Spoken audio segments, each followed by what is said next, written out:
Recording in progress. Hey David, how are you? Good to see you. Yeah, good to see you. We got the rights, of course, that album. No, it's not. Since next week. That's yeah. Now we're ready. Yeah, right. And like good stuff. Yeah, because the neighbors just great. All right, everyone, it's 6:30. I'm gonna get us kicked off here. My name is John Oliver, Vice Chair of the committee. I will be substituting for the ever capable Councilor Baker this evening, who's joining us online. We're being audio and video recorded. I'm joined in the room so far by 3 other members of the committee. With me in the room is Councilors Albright, Danberg, and Kalis. I also have Councilors Wright. I guess you Josh. Nope, wrong Josh. Councilor Wright has also joined us online. And I believe there are a host of folks from the city joining us tonight. I'll introduce them as their items come up. So without further ado, because we are probably going to have a fairly large conversation here in front of us tonight. I did cover all the housekeeping items. Yep, that's both fantastic. Appreciate that. So the first item that we'll be talking about tonight is 37224. Appointment of Jennifer Pucci from I believe you're currently, where'd you go? Oh, there you are. Yeah. If you'd like to join us at the table. You're currently an alternate, right? And this is promoting you to a full voting member. Full voting member for the remainder of. For the remainder, correct. Is that April, I think, of 25, right? That's right. Fantastic. So is there any comments you'd like to open with, or should we move right to councilor questions?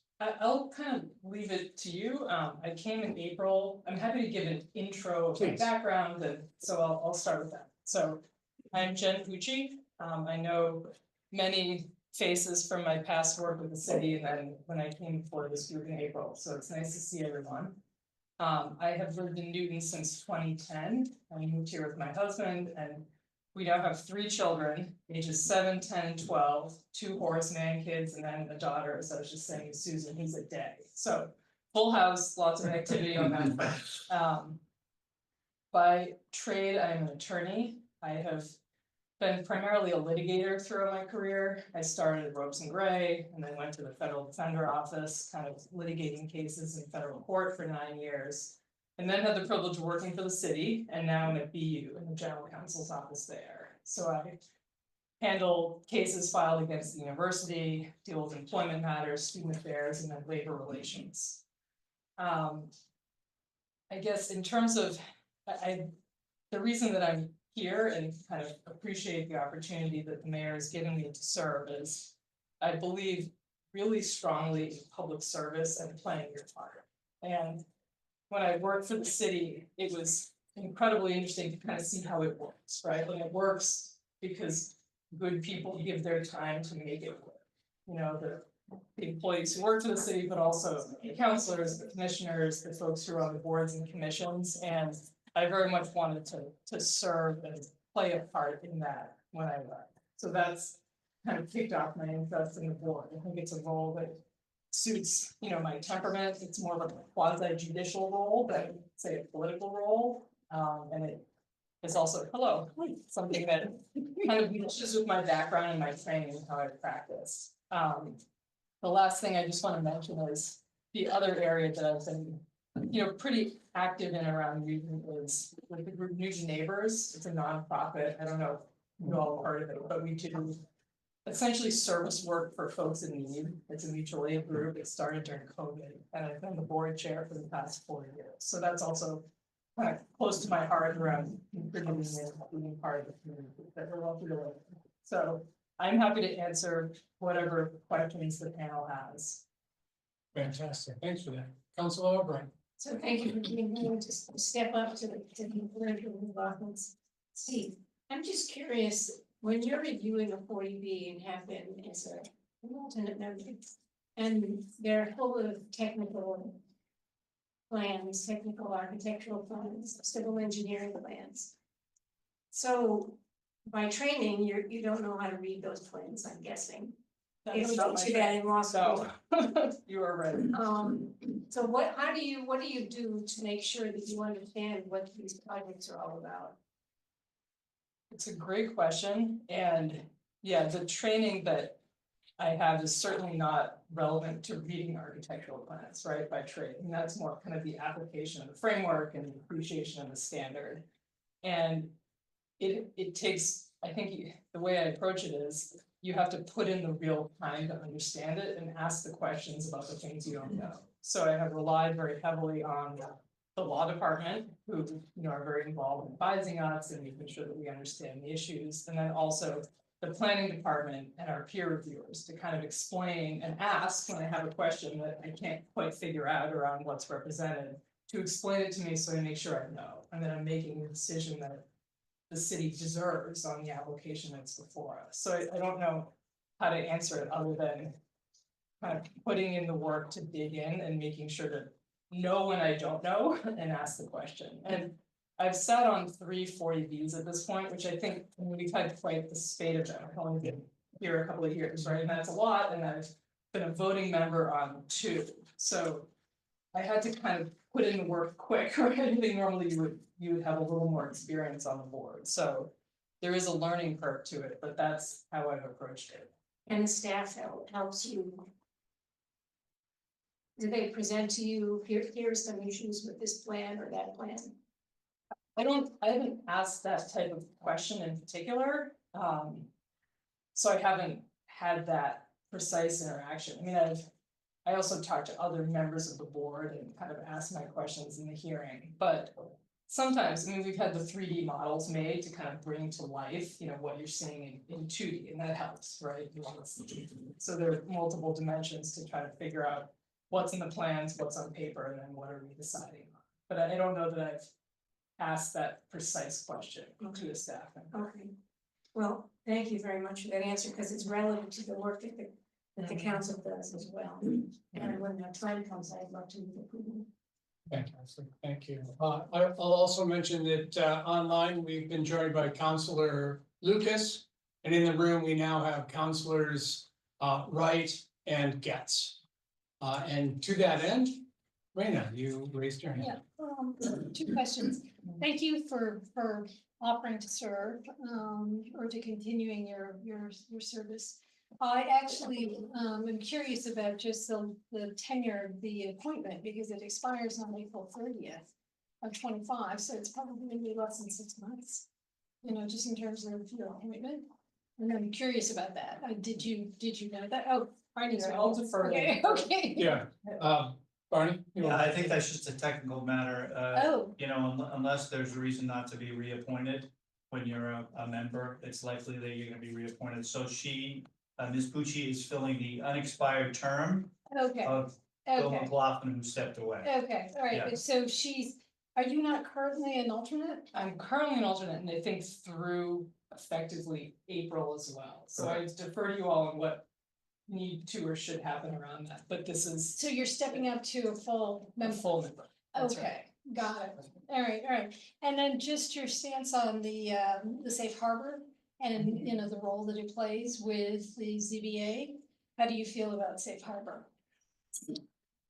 I think it's a brave new world for the ZBA to be at least as far as I understand, still at safe harbor status. And as I was mentioning, we've been pretty busy for the past couple of years, and then we're now at safe harbor status, and it's not been busy, which I think is to be expected. So what is my position on it? I think, Well, how you see it as a tool, for the ZBA. right, And also too, the projects come and go. I mean, it's a process. So I assume that there may or may not be projects queuing up or through the approval Right. process. right. So it's just your general sort of opinion or your thoughts on the safe harbor status. Right, Right, no, I hear you. It is, I mean, when, it's not if, but when we get that next 40B application, my understanding is that planning and the law department, the city will run that calculation. Are we in fact at that status at that time, right? And then they will advise the ZBA as such, and then kick it to us to decide, do you invoke it or not? And it is new for us, so we have received a number of briefings, which I mean, I'm sure you all have seen and read as well about what it means, what the legal standard does, and you know, it is sort of essentially saying you can take yourself out of the 40B framework because I'm trying to come up with the right words, you've done your fair share as a community, you've reached the safe harbor limits. So I think we make that determination of whether to invoke safe harbor status in the context of the project that's before us, and that's sort of the appropriate way to do it. I would expect that the law department would advise us on how to invoke it, whether we can invoke it, and I would expect if we are able to invoke it, they would advise us to do so, because I don't see why they wouldn't, to be honest. So I don't know if that quite answers your question. I don't have a personal opinion on it, but I expect if a project comes in and we are at safe harbor status, that is what we would do, kind of in conjunction with the law department's advice, given the particular project. Does Right. that help, or? It gives me a little more clarity, but I also would suggest that it's a tool that actually is a betterment, you know, in the sense of your ability, because there's a continuum of choice in terms of, you know, full approval, approval with conditions, or denial. So it empowers the ZBA. So it's somewhat a benefit. You know? I see, it totally changes the standard, right, and the sort of authority we have and the legal review standard, when or if someone would challenge a denial or a grant of the permit. So I appreciate it. Yeah. Great, thanks, you all set, Randy? Yes. Thank you. Sorry, Counselor Yeah, again. So just Well, follow, Just a second. I've got Counselor Danberg and Okay, Counselor, sorry. sorry. Thank you, Mr. Acting Chair. First of all, thank you very much for offering to continue to serve on the ZBA. This is a very, very important committee for any community, any city or town. And I would also comment, I think in the light of Councilor Getz's question on safe harbor, that when a city or town achieves safe harbor as we have, that doesn't necessarily mean that there will be no more 40B projects. That we look at every project and should look at every project on its own merit. And whether a community is at safe harbor or not should never mean that we're not going to do any more of these projects because we're at safe harbor. We look at the merits of the project itself, and we will of course continue to have to step up to the plate and provide more housing because there is a gross housing shortage in all of the country, let alone New England. And I think that's all I have to say. You're in Councilor Albright's district, so I would second her motion to approve, but it's not needed, so I'm done. Thank you. All set? Counselor Ray. So just following up, so from my understanding, well, first of all, there's a big 40B coming down the pipe, it might be another year from now or whatever. So there are gonna be more 40Bs, but invoking safe harbor is, the city has more control over what gets approved and if, you know, what doesn't get approved, or taking them to court and being overturned, you know, like the Washington Street project right now that's happening. So do you have any issues if it's decided upon to invoking safe harbor?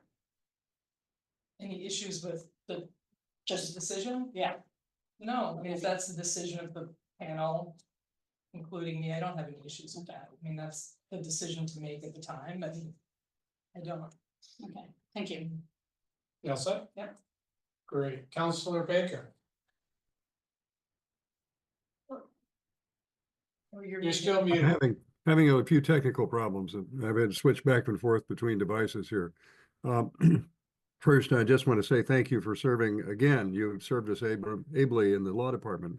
So being willing to step up into an unpaid role in this, I know you've been an associate, but being appointed as a full member is much appreciated. I think we're grateful to you. At least certainly I am for that. I just want to comment on Councilor Danberg's point. Love I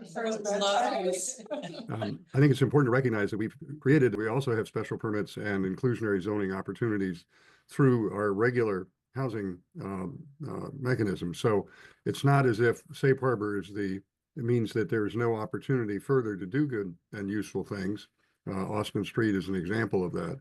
So however you feel about it, I mean, on the merits, but it went through our process.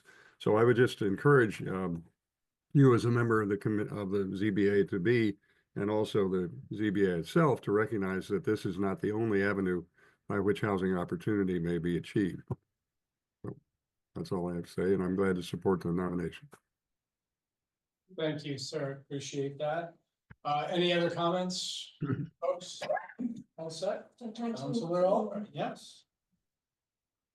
I would absolutely entertain a motion, right? So all in favor of Counselor Albright's motion to approve, please say aye. Aye. Any nays? Abstentions? Great, I think we're now with the presence of Counselor Krinsman. I think we're I think we're 8 now, correct? 3, Yes. 6, 7, 8. That is correct. So 8-0. That is approved. Great, Thanks thank very you. much. So I from appreciate here, I assume at our next regular city council meeting, this will come up again. You're free to join that meeting and listen in or not. But thank you again so much for being here tonight, and thank you for your service. Thank you, I appreciate it. Good to see everybody. Be well.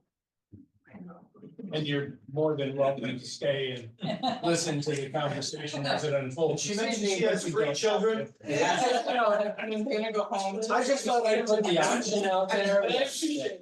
Fantastic, thank you again. All right, so moving on to 4224, request for discussion and ordinance to require energy use reporting, affectionately known as BERDO. There are a couple of comments that I have before we start on this item this evening. There are a couple of issues for us to wrestle with tonight.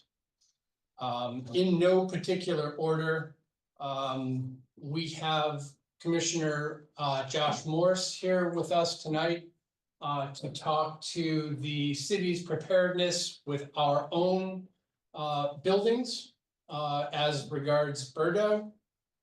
We have an amendment, a proposed amendment from Councilor Danberg to include large residential buildings. And we have a third item that really had a lot of activity today to it. And that is, how do we address the needs and or requests from Newton Wellesley Hospital? I think that on that item, I've heard from multiple folks today that while there are a lot of questions about everything that we received today, my instinct right now is to, because Mr. Ferguson is with us here tonight, I'd like to have him talk to kind of the top line of what's going on with Newton Wellesley tonight. I believe, or I intend to also take a vote on that item, or including that topic today, because we received all of that information only today. I assume that not everyone here has had a chance to read everything and digest it, to process any potential questions that we might have for Newton Wellesley Hospital and their representatives. So I intend to take a vote as to whether or not we want to suspend our own rules to allow that to be heard tonight, or if we want to push that out until our next meeting. If that makes sense. Sorry, okay, great. Councilor Albright. So, My question for you was, were you hoping that we would approve the borough ordinance tonight? Originally, yes, I was hoping that we would get to a point where we could vote this out tonight. Given all of the information and the back and forth that we received today, and it's for some of us as late as 1:30 today. I don't think it's fair, that's my opinion. I know how I would vote on whether or not to suspend those rules.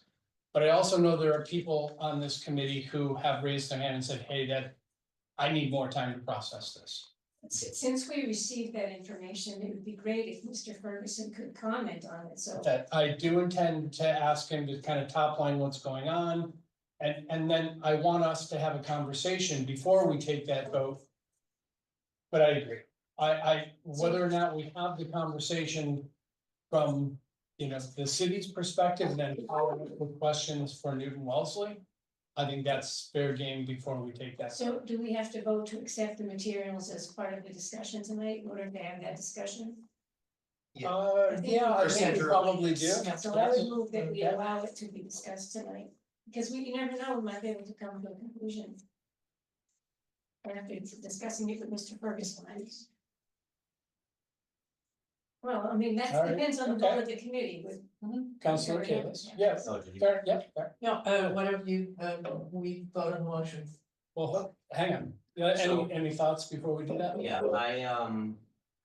I don't think we can move forward without having both, the city opinion as well as the hospital in the same room. Because we keep getting different perspectives. And to me, it's very dangerous what we're talking about, and I don't wanna pass something that is gonna hamstring the hospital. I wanna get this passed as much as anybody, but I wanna make sure that it's done right. And I think this is now the second or third time where we've been going back and forth with the hospital. I just wanna bring them in. I wanna make sure that the city's here as well. And if they say we're all good, then great. But if they don't, I just wanna make sure we talk it through and are done. You know, whether we bring it in today, to me, that honestly, without them here, is a waste of time. Because their concerns were significant, so I wanna make sure we're interpreting them correctly. I wanna make sure Mr. Ferguson is interpreting them correctly. I wanna make sure that we get Mr. Ferguson's opinion, their opinion, and it can be done. And I suggest that we do that in 2 weeks. Because it's just gotta be done right. Councilor Damper? Yes, I just wanted to point out, I read it, I did have a chance to read it through today, I understand that, some people didn't. And on page 19, there is there's a red line that I presume is a new line, that was added. And the sentence reads. No, you can't talk about it yet. You haven't, We haven't actually had the Suspended the rule. like, we're talking about whether or not Well, to have But that entered in. I think what I have to say is relevant, because we were just talking about hospital and healthcare. And it speaks to hardship compliance. And says on the building designs use of the building for hospital or healthcare are pre-existing, so they are written into the potential hardship compliance plans. So I think I'd like to hear what Mr. Ferguson has to say. Understood. Councilor Getz? I defer to, Counselor Baker, were you going to interject? sure, if there's the chair, and I want to say I very much appreciate the vice chair chairing this meeting in my absence, and just recovering for some surgery and doing fine, but it's better to be at home tonight.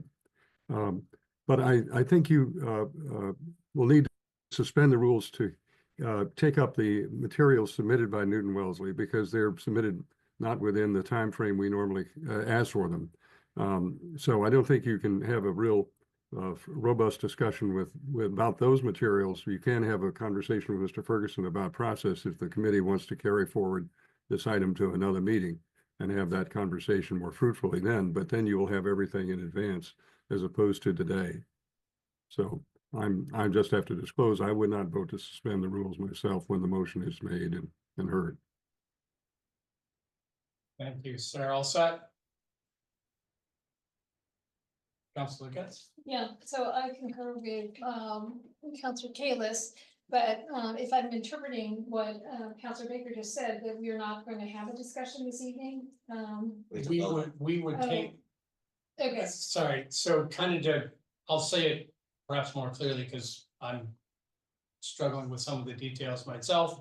But the idea is that the council rules dictate that all materials discussed are shared with the committee or the council 48 hours in advance.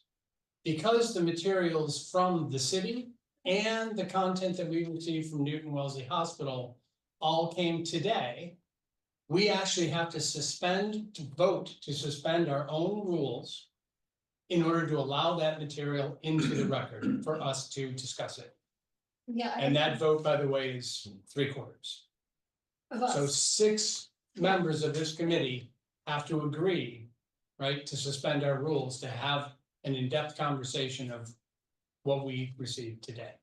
Well, I do think it would be productive to, start the preliminary discussion of what we were, but I don't think that it's fully baked. I have a few questions and I need the law department to weigh in.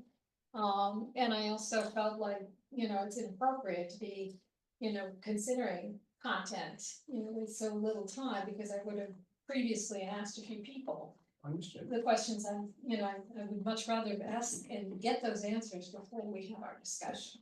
Certainly. Um, Councilor Bright? I do concur with Counselor Kalis and Baker and also Getz, and I called up and was like, what's our latest revision? Just things were coming and going and this and that, and I had a lot of other things going on today. I didn't have all this time to dedicate to it, so to discuss it, and then with Newton Wellesley not even being here, I don't think it's the right thing to do. Fair enough. Councilor Albright? So the vice chair and I had a conversation before the meeting about when materials from the city came in. Because I read the materials from the packet over the weekend and the changes on page 17 and page 19 were there. Now, I don't know how it got there, but I'm telling you, I only got it from the packet. But now Mr. Ferguson tells me that he only sent them to us today. Sure. So in my motion, my assumption was that others also read the material over the weekend. Yeah. If that's not the case, then we shouldn't discuss any of it, because if both pieces of information were only received today, then that's too late. I received them today. So, Like over the weekend, when I opened the packet and ran through everything, I saw there were 2 versions, right? The original, I'll call it the clean version. And then we have another version with Councilor Danberg's residential amendment. And then today, I received the version from Mr. Ferguson. And that's really weird, because I had a conversation with Ms. Norton this afternoon saying, I read it over the weekend. It had the same stuff that I'm getting today. So it's a very odd situation, and it And needs you to had the be. same- My version, I got it over the weekend. Yeah, Wow. so something is weird about. All right, so you 2 are ready. But considering that other people didn't see the version that obviously If Council other Danberg people and I didn't get it. saw, then it's too late. If it all came today, it's too late. Understood. Oh, and Councilor Krinsman, thank you. I don't believe I saw you up there earlier. Welcome, sir. How are you? I'm good, thank you. Thank you for acknowledging me. You did before the last vote, so I appreciate it. All right, thank you. I just received the materials today. I'd be happy to put this stuff off as well. Just want to clarify, though, it is a majority vote to suspend that rule. When we looked it up today, it was a 3/4 vote. And I'm I happy. believe it's Article 5C1, but Mr. Baker, Councilor Baker can correct me if I'm I'm wrong. glad to be corrected, but it certainly requires a majority. And agree. I just don't have the rules in front of me. So if I've misled the committee, I'm apologies. Well, while we're looking that up, just a couple of thoughts from my perspective. How does like, from the way I'm looking at this, as I mentioned before, we have three real questions in front of us tonight. Well, three parts of the conversation. The first, I believe we need to hear from Commissioner Morse, right, on the preparedness of the city and our structures, right, to accommodate Bordeaux. Number two, the residential amendment from Councilor Danberg, and then number three, again, in no particular order, do we want to hear the conversation regarding Newton Wellesley Hospital? So one thing, Councilor Wright. I'd like to discuss the other ones, but also Mr. Morris is on vacation. And he's coming in on this. I was in another meeting with him this morning. And I give him so much kudos for being there with us. But he's taking some time off and Okay. I'd like to use him Get and to- let him, get him first and then let him go. And I appreciate that. Sounds okay. Same, let's cover one and Plus two. one, okay? I agree. I think we get everything done tonight that we can Yeah. get done. We don't necessarily have to vote on it. But I don't see any downside since all 8 of us are here Yeah. tonight, to have a preliminary discussion on it. And get through what we can. What did we find out? It is a majority to accept the materials. All right, so we need 5 votes in Five. favor of allowing all of the information we received today or Correct, over the weekend in some cases to be entered kind of and discussed. correct. All right. Why don't we take that vote now and then we're gonna get directly to, I guess if we go in the order, that I've been bringing them up directly to, Mr. Ferguson and Mr. Morse, Commissioner Morse. If that is acceptable, right, I think that's all right, everyone's all right. So I would like to, suspend the council rules to allow the information from Newton Wellesley Hospital into the record so that we can discuss it tonight. All those in favor of suspending our rules, please say aye. Uh, 2, I'll say aye since I. 3. We're gonna discuss. Okay, we have 3 supporting. Like you wanted to discuss. Just discuss it. I know. I don't see the downside to discussing it. All right, When all 8 of us are here. Understood. So we have 3 in support. That motion fails. Let's still do no's and Oh, it's sorry, fair enough. All those not in favor, please raise your hand. No.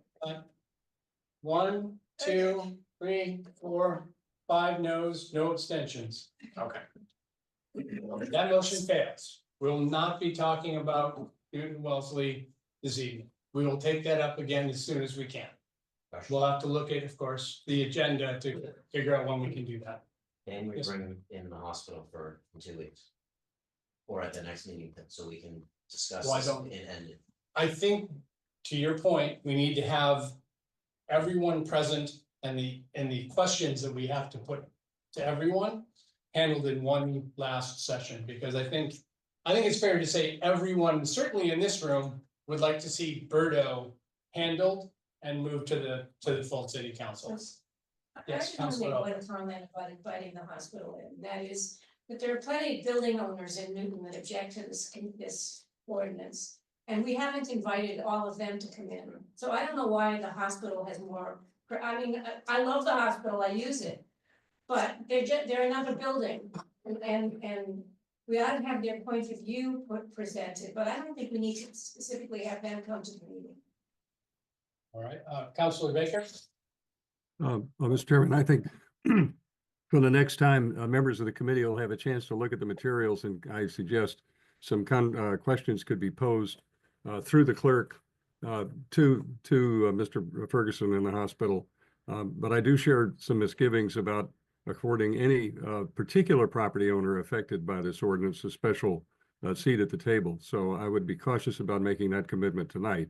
I'd rather see an opportunity for the committee members to review the information and pose any questions back to that they would like to Mr. Ferguson, or maybe even directly if they want to the hospital. But the I think our process really needs to move forward and we have to make a decision. We can make it on the best information possible, but I don't want to create another public hearing in effect on the same item that we've been dealing with for some time if we can avoid that. That's just my view. All set, Counselor? I'll take that as a yes. Anything else, Counselor Kalis? I was just gonna say, I think it's a very good point. I agree now with you. I just don't wanna see, I want Mr. Ferguson, when he does summarize it, to have the full summary. It seems like we're not on the same page. Meaning the two And parties. it might be that we just got, that I got the information late. I didn't scour it like I wanted to, but it seemed like there were a lot of questions. But I hear you. Great, thank you for that. So if we start to take up Birdo, right? Am I turning this over to you, Mr. Ferguson? Barney? Who's gonna start us off and bring in the commissioner? Or am I just going directly to Commissioner Morse? You could go directly to the Why don't we committee. start off with, Josh and I have been talking, Okay, you can call. you wanna join us at the table in case there are any questions that come up? Commissioner Morse? How are you, sir? I'm well, how are you? Fantastic, thank you so much for dedicating some time to our little committee here while you're on vacation. I know that there have been a few questions that surround the topic of our preparedness and our, perhaps more to the point, the city structures preparedness for Birdo and electrification in general. We were hoping that you could kind of intro that topic for us, let us know what we need to know, and take any open questions that still remain. Absolutely, thank you. And I'm actually here for a couple items this evening, so I will be with you for a while, so no need to rush me through. But that being said, so the city of Newton started our preparation for Birdo long before we knew Birdo was a thing. So about 8 years ago, we started our transition away from fossil fuel heat to fully electric. We're a slow moving machine, so design takes time. We started with the Newton Early Childhood Program project, which is fully electric. We then moved on to Lincoln Elliott, which is set to be wrapped up next summer. And we're currently in design on the Cooper Center, the Countryside School, the Franklin School, Horace Mann Addition, and we've done several smaller buildings where we've electrified, and we've done a lot of phased electrification as well, where we're installing heat pumps in existing buildings, which reduces the heating load and reduces our fossil fuel consumption. So all that being said, right now, based on Bill and their consultants' calculations, and I concur, we are in good shape to be in full compliance with Birdo through 2040 with the projects that are going on right now, and through 2045 with the projects that we have in the CIP. I think we're in a really good spot, again, because we've got a head start on things. And then once we do get to that 2045 period, those alternative compliance payments, I think, are going to help us just kind of push through and wrap things up and get ourselves off of fossil fuels for our municipal and school buildings. I'm happy to answer any questions you may have. Great, thank you for that, I appreciate it. Any Councilor Wright? So do you have plans then for all the buildings to be completely off by what year? But that wasn't originally, was it? Was it something you have been planning for 5 years or?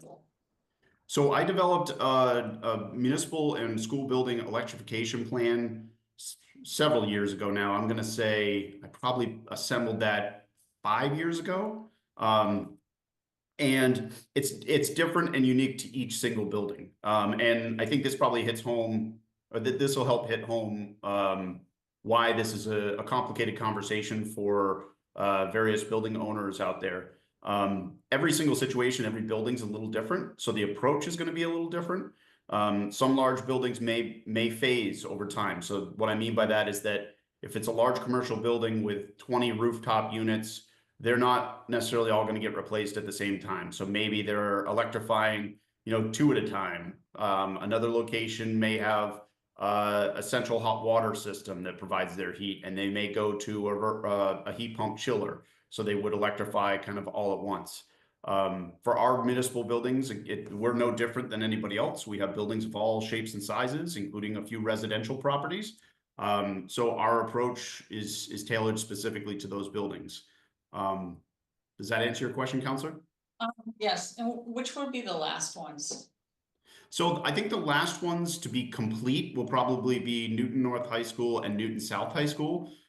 Simply because I don't see a scenario in which we do those all at once. Those will probably be phased over time. And then right behind those, I think you'll probably see Ainger, Zervis, Cabot, because those were the newest elementary schools that we constructed. And is this in our budget for doing all this work? So what I would say is right now, it's within all of our project budgets for the projects that I previously mentioned. You know, we started seeing the scales tip back in, I'm going to say 2018.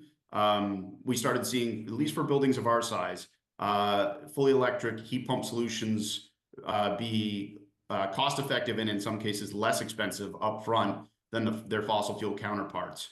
The Newton Early Childhood Program project is a good example. That was significantly less expensive than a traditional fossil fuel system. So it's within our budget for our current projects. And then our CIP, as the city council knows all too well, is a planning document. So we have to align that with our bonding capacity. So that's something we work with our CFO, and where we're talking about the future, in this case, you know, a few decades out, that will be something that we work. I will probably still be here. That's something that I'll be working with future administrations, future CFOs to address. But the other thing I think you're going to see is, you know, the cost for these systems continues to come down. And like I said, they're already competitive with fossil fuel. So we're in a pretty good spot from an industry standpoint. It'll be interesting to see what happens with the subsidies. That's something that we'll be watching closely. For example, right now, the Inflation Reduction Act, as Councilor Wright knows all too well on the Franklin School project, is really helping us do geothermal there. Same thing with the Countryside School. So these programs, and then not to mention all of the utility rebate programs, are offering millions of dollars to each of these projects. So it's making it very attractive. Thank you. Yep. Outside council? Great. Anyone else? We're all set. Okay. So if you don't mind just kind of sticking with us for a few minutes here, Commissioner. Are there any other questions as regards Birdo outside of the residential amendment? Councilor Alpha. So can I ask a question? I don't have it open in front of me. There are all those tables about where the people are supposed to be in different time periods Yes. and by different tier buildings.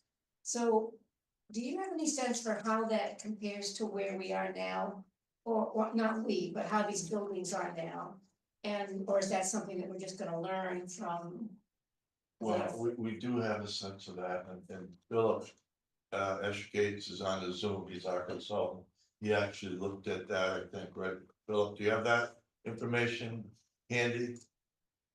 I'm sorry, can you clarify? So all of these emission standards tables, and it tells you by tier and by time period how you're supposed to be. And I was just curious if we knew how different that is from where we are now. Yes, I do have that information handy, and if it's appropriate, I can share my screen with that detail. Please. Just a moment, please.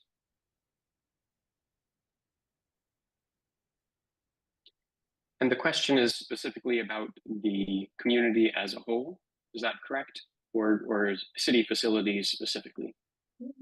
Cities, well, that'd be interesting too, but just in general, how do we compare? How do these buildings compare to what the standard is telling them to be in these various periods? Particularly period one, since that's the first one.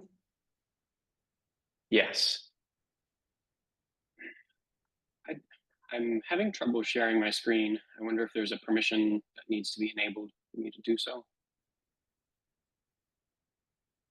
But I can talk you through what we've done. And actually this was in the council packet in our last hearing at the beginning of the month. And we we estimate about 6 buildings will need to make changes by year 2027 when the performance standard comes into force. And then that number will ramp up to about 40 buildings by 2030. We estimate that most buildings will comply, 67% of the buildings will comply until year 2040. They won't have to make any changes until that time. We also have analyzed on a individual case-by-case basis all public and nonprofit affordable housing buildings.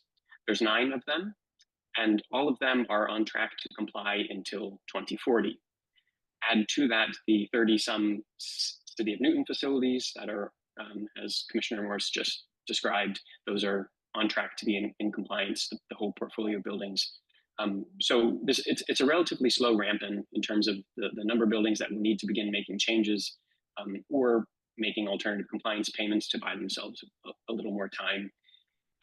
If you compare that to City of Boston or City of Cambridge, that buildings must reduce emissions by 50% in Boston and 60% in Cambridge by year 2030. Most of their buildings are almost all of their buildings are going to have to make changes to achieve that. So this is a much slower ramp in than in peer jurisdictions. So just to make sure I understand, 60% of the buildings don't have to do anything to comply until 2040.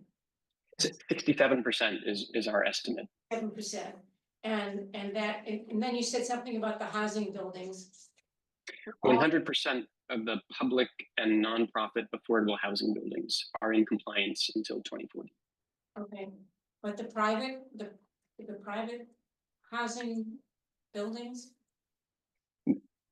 About 2/3 of them Also would also be, in compliance until 2040. okay, thank you. Thank you for that answer. What's that? Yeah. Fantastic. Councilor Baker? Sorry, I just want to unmute.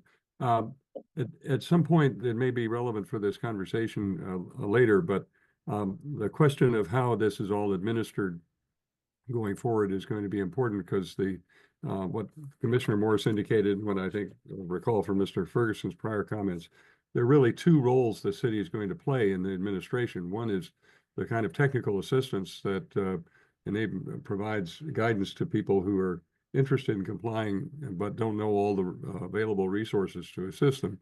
And then there's the other part, which is the regulatory side, which is to make sure that the ordinance is complied with over time because it's designed to produce these reductions, even if some are in compliance earlier. So I just wanted to get that in the conversation. It may not be relevant at this point, but I think it is relevant as part of our discussion tonight.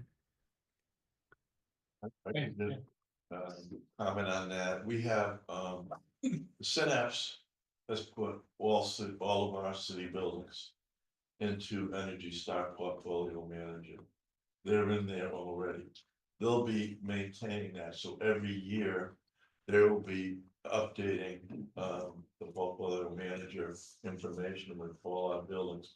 So we have that capacity under control and well in hand, and the reports that Josh and Philip mentioned were based on the results from the Portfolio Manager. And could you just, for anyone here who's listening who doesn't know, what exactly is Portfolio Manager? Portfolio Manager is a platform that's been that's offered through the Environmental Protection Agency under their Energy Star program. And it's a platform that's been around for, I think, over 20 years. It's well used. A lot of private sector and public sector building owners have been using it for years. So it's a tried and true platform for entering energy data and producing results as to relative performance benchmarking, we call it, relative performance of a building compared to other like buildings in the country and in the region.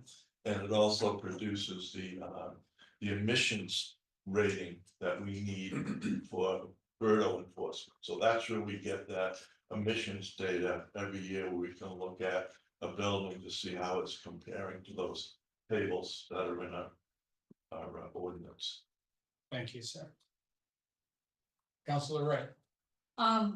Getting back to what, Counselor Albright was talking about, the table here, the emission standards table.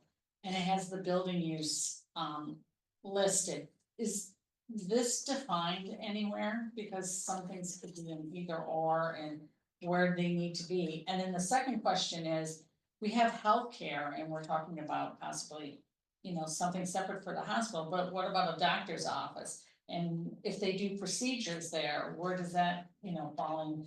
I think there should be some guidance in that. There will be, but to implement this, we have to draft regulations. So we're drafting regulations for many sections of this ordinance for implementation, to spell out the questions you just raised. What does this X building fall under? What type does it fall under? A lot of that is defined in portfolio manager, so we'll just be using their definitions. But we'll be putting it in City of Newton regulations. How to use portfolio manager, how to define your building type. That'll all be in regulations. Because in one building might have 3 or 4 different of these Yes. types in there. So- Yes, and there'll be information on how to develop blended ratings.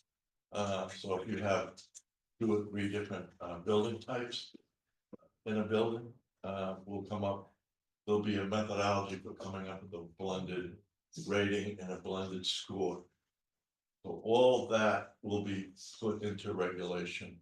That's the implementation phase that will be coming up once this ordinance passed, so people really know how to use the ordinance and apply it to their facilities. All set, Counselor? Mhm. Counselor Getz. Well, I don't know, where and how we're gonna address the review board issue.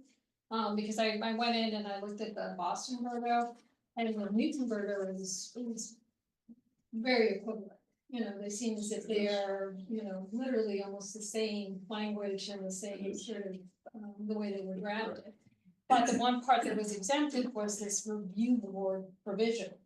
So I'm a little concerned about the authority, of one administrative member, making all of these decisions. Right. And I'm very concerned about, whether or not, because it seemed as if a lot of the jobs or the responsibilities of this working group were, pieces of drafting regulations, and I feel as if there is so much more. And this is where I wanted to interface with law, because I wanted to understand, just in terms of, giving it an administrative person this power. And just wanting to understand the appeal process. So if in fact someone wanted to, appeal the decisions that were made by an administrative person, how and where would they go for, adjudicating? A decision. Understood, yeah, and we've had conversations about that very subject, but Andrew can answer that, but I want to just give you some background by first starting out by saying we plan to develop objective criteria. So there won't be judgment involved, other than to judge, decide whether the information is complete and accurate. There won't be a judgment required, so if, for instance, if a building owner needs to, an exception under hardship compliance, because they can't get electricity capacity from the utility, they need a letter from the utility or an electrical engineer saying that they have the letter, they get an extension. It won't involve judgment. We're trying to set up everything in this ordinance so that it does not require judgment. Yeah, I appreciate that at some point, there are gonna be circumstances and situations where the decision will have to be made, just in terms of whatever the status of an application or whether or not they do or do not comply. And I feel as if to form the full circle, there needs to be a process by which if someone doesn't agree with the opinion, that they can actually appeal. I guess And we're I- trying to I make it think- opinion free, basically, it's, Okay. if you do this, you Okay. get that. Right, that's difficult to do. Mr. Lee, do you have something to add there? Thank you, Mr. Chair. I just want to note with regards to Boston and both Cambridge, we thoroughly reviewed those ordinances. They don't have a appeal body. The review board basically acts the exact same way that the Berto administrator, as proposed in Newton's proposed ordinance, is going to act and have those same responsibilities. They're not an appeal body. And it's the same thing for Cambridge as well. And I think that's important to know. Yeah. All I would say to Attorney Lee was that there was in the specifically the Boston Berto, there was an opportunity to, and this was actually just sort of an opportunity to appeal, and I don't have it in front of me right now, but the specific, it was chapter 40U. So it was actually, chapter 40A, so that you were appealing just the implementation of a fine, correct? That is a different process, and we looked at it very closely. I don't know what Boston's reasoning was with regards to their enforcement portion. However, whatever it is they're doing is inapplicable to what the city can do. We're not operating under 40U. There isn't going to be that. 40U is a separate statute that talks about particular types of enforcement of ordinances, not specifically for Berto. And it provides an administrative appeal. However, that is a whole different statute that the city has not accepted. It's not something that is available under this current framework. And it's, again, I haven't talked specifically about this provision with the council over at Cambridge, but it is also absent from their ordinance, I assume, for the similar reasons as Newton. There was more questions, I mean, I sort of feel as if we need to have an appeals process. An appeal process of what though, Councilor Guest? I guess I'm not quite understanding, and I'm happy to speak with you offline as well to kind of talk about the nuances of what exactly needs to be appealed and then what avenues there already are that exist. Okay, I'm just I'm trying to sort of equate this to say if the ISD commissioner made a decision, you go to the zoning board of appeals. So if you have in fact a desire to appeal a decision that's made by an administrative person, what do you do? By administrative person, then you would have to, you always have the ability to appeal to a court if you are dissatisfied with something that the city is doing with regards to a permit. I mean, we don't have appeals for many of our ordinances. Stormwater ordinance, for example, off the top of my head, there's no administrative appeal option. That's not to say that there's not an option for whomever is dissatisfied with the city's determination. I'm saying that there's no administrative appeal body. As Mr. Ferguson stated, the way that this ordinance is being designed, any sort of review that is happening, it's not really discretionary or subjective. It's going to be based on these objective written criteria that have to be applied, again, even-handedly. So there's no formal administrative appeal process, but the last thing I will note is I hear concern that it's a single individual that's going to be acting as the administrator. However, I think it's important to note, and Mr. Ferguson can expand on this, that person is not going to be operating in a silo. They're going to be working with the directors of sustainability, which are established positions, and be working under them as well. So it's not going to be just a single individual. They're going to be part of a group. So for whatever that's, I think that it's important to note that this person is not going to be acting just as a single individual. And then lastly, just out of what I going through the Boston Berto, there was quite a bit of benefit in terms of having this review board. Because I sort of felt as if the expertise of the people that were identified within the group could offer quite a bit of, ability to you, just in terms of an advisory role. So I felt as if, it was, just in terms of just the criteria, and the 9-member board was working with people that were from the community, but also too had expertise in all sorts of different environmental justice, affordable housing, workers' rights, workforce development, building engineering, energy, real estate development, management, public health, and the hospitals, the architecture, historic preservation, and a combination of them.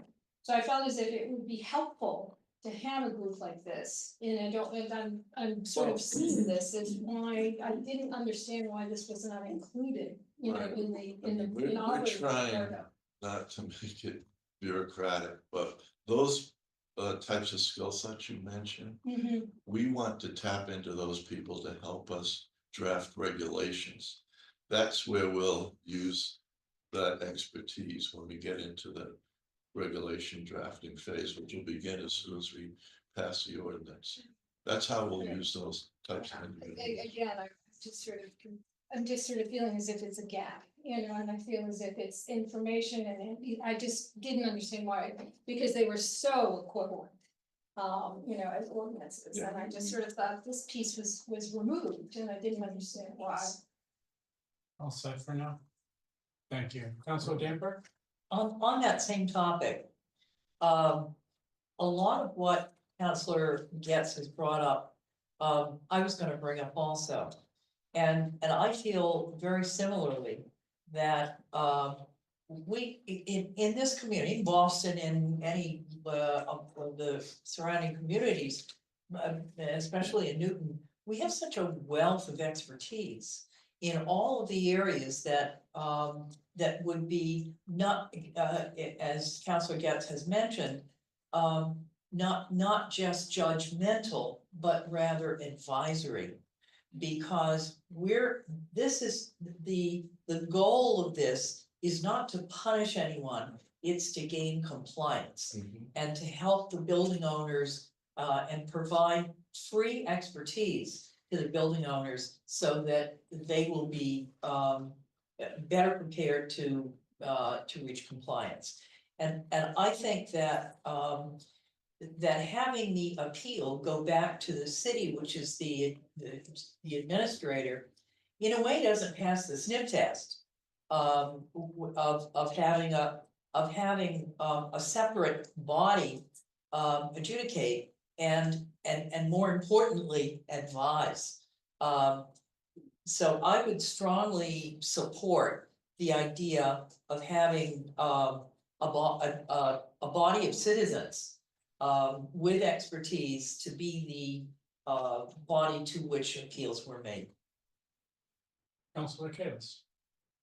I agree, and I think actually we have quite a few existing bodies and commissions. You just look around the room, where maybe this could fall.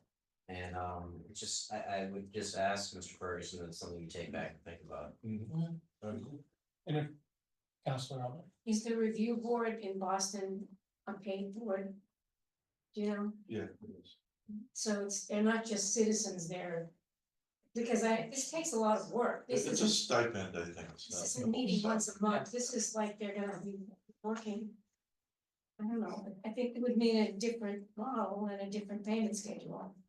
Different budget. If it was required. If we It's, want that. this is a real job. This is not a citizen's. Unlike our high paid. Not that there's anything wrong with the stipend, come on. But if I may, really quick, in the case of Boston, this, appeals body, right, this review board, if you will, are they set up by regulation or in the ordinance? They're in the ordinance. Yeah, They're in the ordinance. I would agree that it ought to be in the ordinance. Yeah, and the other piece of this is that it's 4 times a year that they're required to meet, and they actually are then also required to review every 5 years, the regulations and with a public hearing. So it opens it to the community, as soon as it's, saying, is it working? And a 5-year time period, I think is a good amount of time to see implementation and. It also adds transparency Right. to the whole process. And so they meet 4 times a year. That's, I think that's what that's I'm what I getting, misheard you yeah. say. So theoretically, their workload might not be perhaps even as high as ZBA. It wouldn't rise to a daily ongoing role. So I could see how perhaps here in Newton, it might not rise to the level of pay, but I would think that in the spirit of what we've been doing here with this ordinance or this proposed ordinance is, this is how we're starting small, right? We're gaining some experience, we're applying that, it's a little bit of a test and learn process as we go, and we refine as we learn things. I would also be supportive of the idea of some sort of a review board / appeals process. It does seem to make sense to me, something short of, a court of law, so to speak, which seems to me to be perhaps overkill. But again, I think it's probably something that we can ask you to take back and reconsider, because I believe at one point that was discussed and dismissed. We'll do that. I mean, we did discuss it. We did decide it would be more efficient just to come up with objective criteria. More of the yes, no, free sort of. Yes, no, yes, basically is it, the building owner would have to submit a document that's defined by regulation. If they submit that document, then they get an extension. That's pretty much what we're looking at. So there would be no judgment involved. There would be just a review for, that the document was complete or accurate, that's all. All right, Councilor Just Tammy? one last comment on that. I appreciate the thought behind that. But there's never a case that fits exactly into the set of criteria and the yes, no, and the Q&As that we create. And I have much more confidence in a group of experts, with a group of citizens with expertise to be able to come up with, again, the process that you're describing isn't advisory.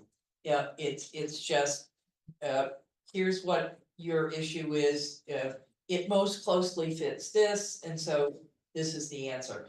What we're looking at is helping the building owners comply. We'll think about it. Councilor Wright? And to bring up, we have the expertise within the community. I'm taking a look. We have a biosafety committee and a institutional biotechnology committee. I mean, you don't just take someone off the street to be in there. They got the expertise there. So it's very easy, I think. And people would want to share their expertise to really help the city move forward on this. So the suggestion would be to use an existing committee or board. Or to create a new one of the experts of the skill sets that would be needed for this. I think the point I just heard is that there is an expertise, right? If we have an expertise in Newton that is that finite as the examples that Councilor Wright just gave, we should be able to come up with a panel of 3 to 5 or whatever the right number is, individuals who can counsel property owners. All right, thank you, sir. I appreciate that. Anyone else, any other topics regards Birdo? Outside of large residential for a minute. All right, seeing no hands. Here we go. As to the amendment that is proposed by Councilor Danberg to include large residential buildings into the ordinance. Councilor Danberg, do you want to intro the amendment for a moment? I know you've done this before, but. Sure, I would be happy to do that. First of all, you know, Berto is supported by the Newton Citizens Commission on Energy. We all know that, and it requires buildings to report their greenhouse gas emissions. At this point, the requirement is to report. And later down the road, according to the tables that are printed here, to achieve stricter emissions standards over time. And there are 292 large commercial buildings that are owned by 179 owners. They account for 23% of the total greenhouse gases emissions in Newton. The draft ordinance that we had, the first ordinance, did include all multifamily over 20,000 square feet with a single heating system, because you have to have a single HVAC system in order for this to work. Large residential buildings represent 20% of the large building emissions. So of the total amount of emissions, 20% of that is represented by the large residential buildings. Now, the mayor, when she decided that we'd give another year, that decision was made last February, the end of February. So that, I think, gives us 4 months, we're only talking about an extra 4 months at this point. And the fact that the compliance schedule doesn't change, the schedule stays the same. To me, it's kind of like saying, well, I'm gonna wait until my senior year of college to declare my major. Well, isn't that kind of bothersome because you've got all these courses to, well, I'll be able to take all these courses my senior. Wouldn't it be better if you gave yourself a little bit more time? And that's the situation that we have here. So we've got, there's only an extra 4 months that we would give them to not have to start reporting, but the compliance requirement stays the same. So we're shortening for them the period of time that they have to get their acts together in reporting before they have to start complying. So therefore, it would result in steeper rate reductions. They would have more time to plan, and I would, for that reason, suggest that we include large buildings, residential buildings over 20,000 square feet that have single HVAC systems at this time. Fantastic, thank you. Councilor Kayles? Can you talk a little bit further? What is the downside to this? The downside to, that's a very good question. And I'm not sure that I can answer with any downside. I can't think of one. The upside is obviously that you're giving them more time to comply. The downside is so that they can keep their heads in the sand and not have to think about it for another 4 months. And that's the only way I could put it, that we're allowing people to not think about this for another 4 months, so that they will have to scramble even harder to comply when the compliance time comes. So the downside is really more emissions probably in the city. Yes, well, no, Because they have the compliance no, dates no, on the site. because they don't have to change emissions until a date that is certain. What we're saying is, we want you to start reporting now instead of starting to report in a shorter period of time. The reporting, okay, let's look at what the cost of reporting would be. Dr. Brown, who is here and can probably help me with the facts. The reporting, could I ask Dr. Brown to answer this question.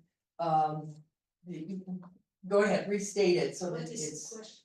the question? The question really was, what's the downside to including these buildings 20,000 square? And my question to, my question don't to see you, one unless there is some highly organized political opposition to this type of buildings and you think that maybe. Right, but the mayor said no to it. the mayor said she would require it. Well, it has a history because this question came up about a year ago about multifamily buildings. And we need to help them. Maybe they need more help because maybe people who own them don't hire professionals who will tell them how to handle the building and so on. And at that time, the mayor advised us means the Energy Commission and the city people together who worked on it, advised us, give them an extra year of compliance. And we did. When you look at the schedule of compliance, you see that includes the residential, you see they were given an extra year to comply. So we thought we solved that problem. And then in February, this decision was made, let's just not include it at all a year from now. But nothing will change, the compliance schedule, ask the mayor. A question that I would ask you, if you can answer, is on the reporting. I believe that your committee said that, National Grid, for example, that a commercial, or a residential owner receives all of the information that it needs to report in the reports that they get, or that with a phone call, you can get it from National Grid. This is not something that an owner is going to have to sit down at his desk and pore over to be able to create. Is that the case? I think that Mr. Ferguson can give you more precise. We've been Sort working with, sort of correct, but please. we've been working with utilities, Eversource and National Grid about getting access. Helping building owners get access to their utility data.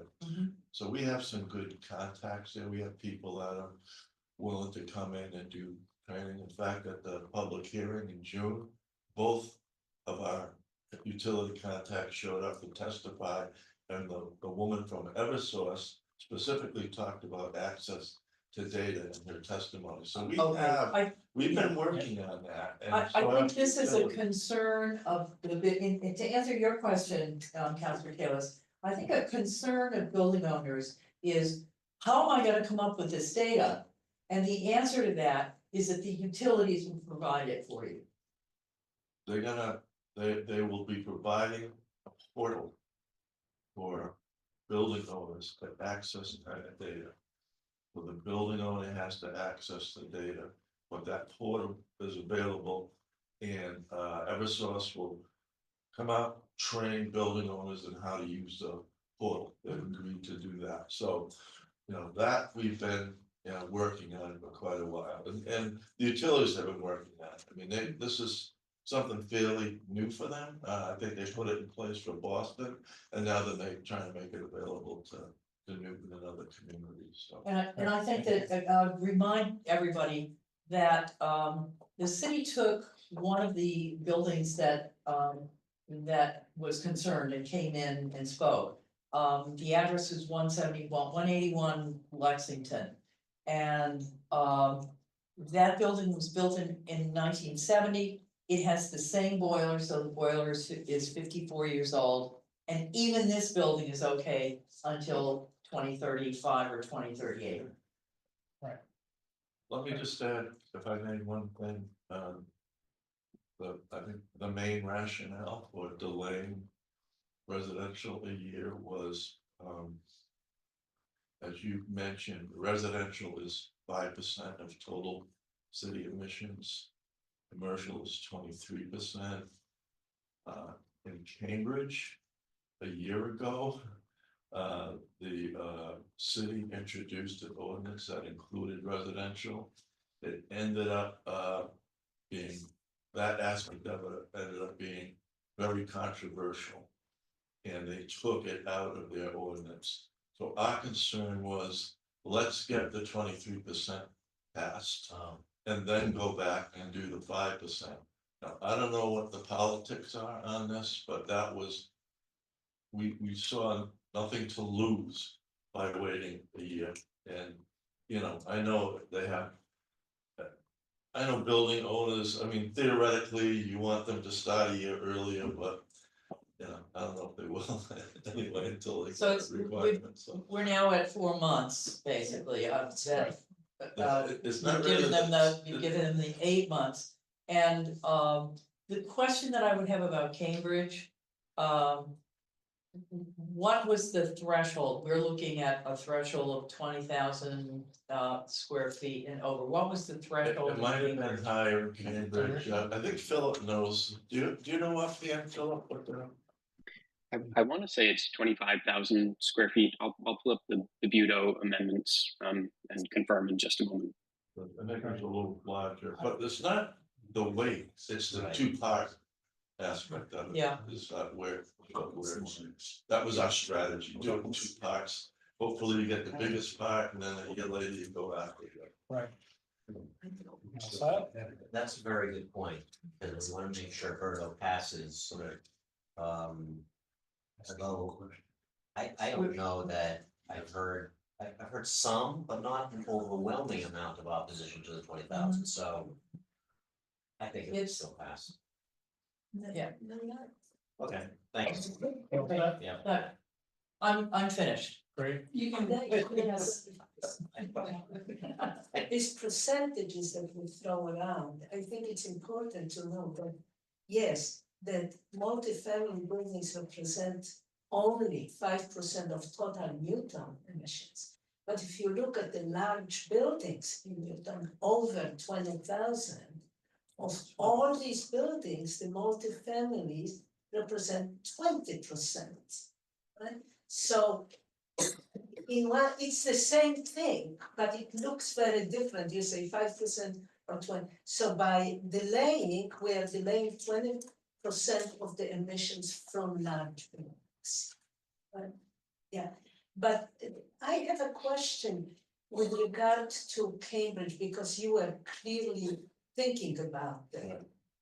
I am not sure, you probably know exactly, what is that in Cambridge, my understanding is that the residential multifamily buildings don't have to even report. They never had to report, not just meet the standards, but to report. If I may, I kind of want to bring this back to the council, and I think Philip, you've got your hand raised. I think you've got some answers to the questions we've been asking. That's correct. So the threshold in Cambridge is actually 50 multifamily dwelling units or more. It's not based on square footage. And I'll point out that Cambridge is the only jurisdiction of the 14 that have passed Berto-like ordinances that does not include residential properties requiring them to comply with an emission standard. Cambridge does require them to report their energy use. And I'm sorry, did you say 15 or 55? 50. Great, thank you. Councilor Baker, had your hand up for a while now. This is an important issue because we've heard still some concerns from residential property owners about this provision. And Mr. Ferguson has indicated that the proposal originally made, not including the amendment that Councilor Danberg has proposed, was designed to give the city some opportunity to gain experience on the commercial and then phase in the residential afterwards. And that rationale still seems to me wise. I guess the question I'd want to ask Mr. Ferguson and Mr. F. Gates is the rationale, does that still hold, or is that modified because of what Counselor Danberg has indicated, a passage of time in the interim since that original call was made? Well, I think, the implementation schedule wouldn't change, so, the rationale hasn't changed. The main thing about the rationale is, we like the idea of having tier one to start with, 47 buildings. And we can get all of, we can get new staff on a learning facility, and that's not changing either, but there's no change in rationale relative to the residential sector, whichever way we decide to proceed. So it's, But I just want to be, I want to understand that as a process of administration, if we do not accept Counselor Danberg's amendment, what you've indicated is the phased approach is still going to be there. Yes. If we accept Counselor Danberg's amendment, does that change what you've indicated? I'm just trying to understand the practical realities for property owners. No, doesn't change the implementation schedule. So basically then, Counselor Baker, regardless of when this amendment would be passed and then implemented, it's still staggered to follow by a full calendar year, question mark, right? Yes. So residential will still trail commercial buildings by one calendar year. So the net effect, just to be clear, if Counselor, Reporting, yes. so Counselor Danberg's amendment really is about speeding up the reporting process, not speeding up the compliance process. That's Is right. that correct? I That's just want to understand the thrust of the amendment and see if Mr. Ferguson agrees. No, we'll still be requiring reporting the same year, whether we pass it now or as a separate amendment later. So in other words, what Counselor Baker is saying is correct, that that my amendment is about speeding up the reporting process. It does not change the implementation schedule at all. Well, I want to be clear. Process either. I'm sorry, Mr. Chairman. Yes, it would.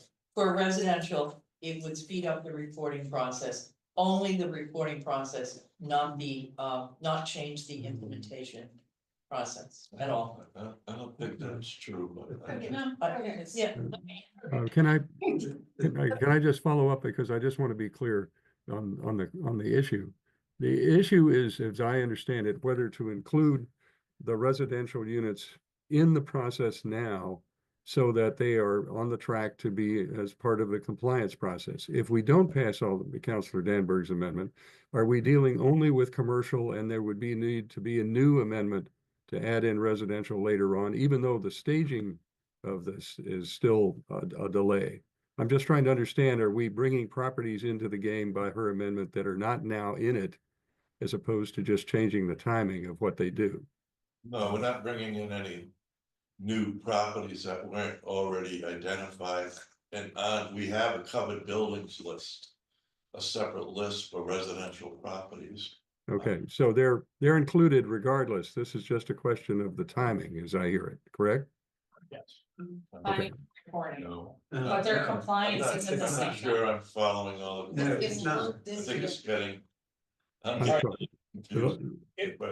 If I may, then can we get, if perhaps Philip can like step us through the specifics of the difference that is represented by the amendment? Because to Counselor Baker's point, I've actually heard a couple of things, and I thought I understood this pretty well, but now I just heard a few things that are contrary to my understanding. I don't know, who can we turn to say it's this? There's a schedule for implementation of the reports in the ordinance. I don't Yeah, have the that's ordinance. good. Right. And that schedule doesn't change, does it, Mr. Ferguson? Doesn't change, regardless of whether, Whether it's passed this year or next year. is that yeah, what you're saying? correct. That's, yeah, No, just let him answer, yes or no. yeah, well, I don't know, is Andrew there? Cause I can't remember what we put in the last version. I don't think it changes, but now with My all this understanding. confusion, I wanna take a look at it. September 15th of 2026. That's how it's written in the ordinance. That's right. Right What here. is Yeah, that? Can you It's repeat that? right here in Nadia? the ordinance, you For found it. residential building, the first report shall be submitted no later than September 15th of 2026. That's what I thought. Yes. That's what I thought. So that would not, are Yeah. you saying that doesn't change, that piece of the ordinance still stays? Yes. No, well, That's her my amendment changes it to Now, now. I see. okay, I'd like to say, I'm sorry, I wanna make sure I just said, changes it to now? Well, it's, I Now. mean, that changes it to coincide with the, I need to look at the ordinance we Yeah. submitted, because now I'm getting confused. I thought it was what you said, Counselor Getz. Yeah, this. well, is there's two written- versions there, you Yeah, know, well, that's. This is the your one amendment. that, your amendment. Yeah. I Is, think we drafted your amendment. When would large commercial be Here. required to start reporting? September 20. 25, correct. Okay, So then- that- and then That's residential the year later. Correct. So it is staggered. Right, And that's Right what now, now, that's what. yes. There is, yes. and what, Right. yeah, and my her- amendment would have the two of them start Well- in 2025 instead of one in 2025 and one in 2026. If we can, just look at the, it's for every non-residential building equal or less to than 100,000 square feet gross floor area. The first report shall be submitted no later than September 15th of 2025. For every non-residential building, equal or to or greater than 20,000 square feet gross floor area, but less than 100,000 square foot gross floor area. The first report shall be submitted no later than September 15th of 2026. Oh, so that's the same as. That's the way I remember the amendment, but I wanna look to Yeah. clarify. So the I only don't thing have that's new is that Vicky's amendment includes residential buildings, and their first reporting will be on September 15th of 2026. So can we be clear on this, that I'm sorry, Dan. No, it's Just to make sure, confusing. so the largest buildings, the 100,000 square feet or larger is September of 2025. Correct. Everything else, including the smaller between 20 and 100,000 and residential is September of 2026. Yeah, so you're not moving up to 20, the smaller commercial buildings, only the residential. Right, Yes. well, are you Well, moving? or you're No, moving it- No, No, They're just being included in the ordinance. they're being included in the, that's It right, just sort of says, Right, it just yeah. sort of. says- they're being included in the, in this, In the in ordinance. this, aren't they included now? No, No. no, They're not. The Residential is not, included. What did you That's just right. read about? Here, pass it down to her. Did you read me Vicky's, Council That's the Danvers? blue is Vicky's amendment. This is what's in one of the Friday packets, I think. No, this was, Well, and if I may, what page are we looking at? Can we pull up the right page here's here my amendment, Page 8 on this. of the, Oh, no, this of the is. version with the amendment or the I original? get totally confused.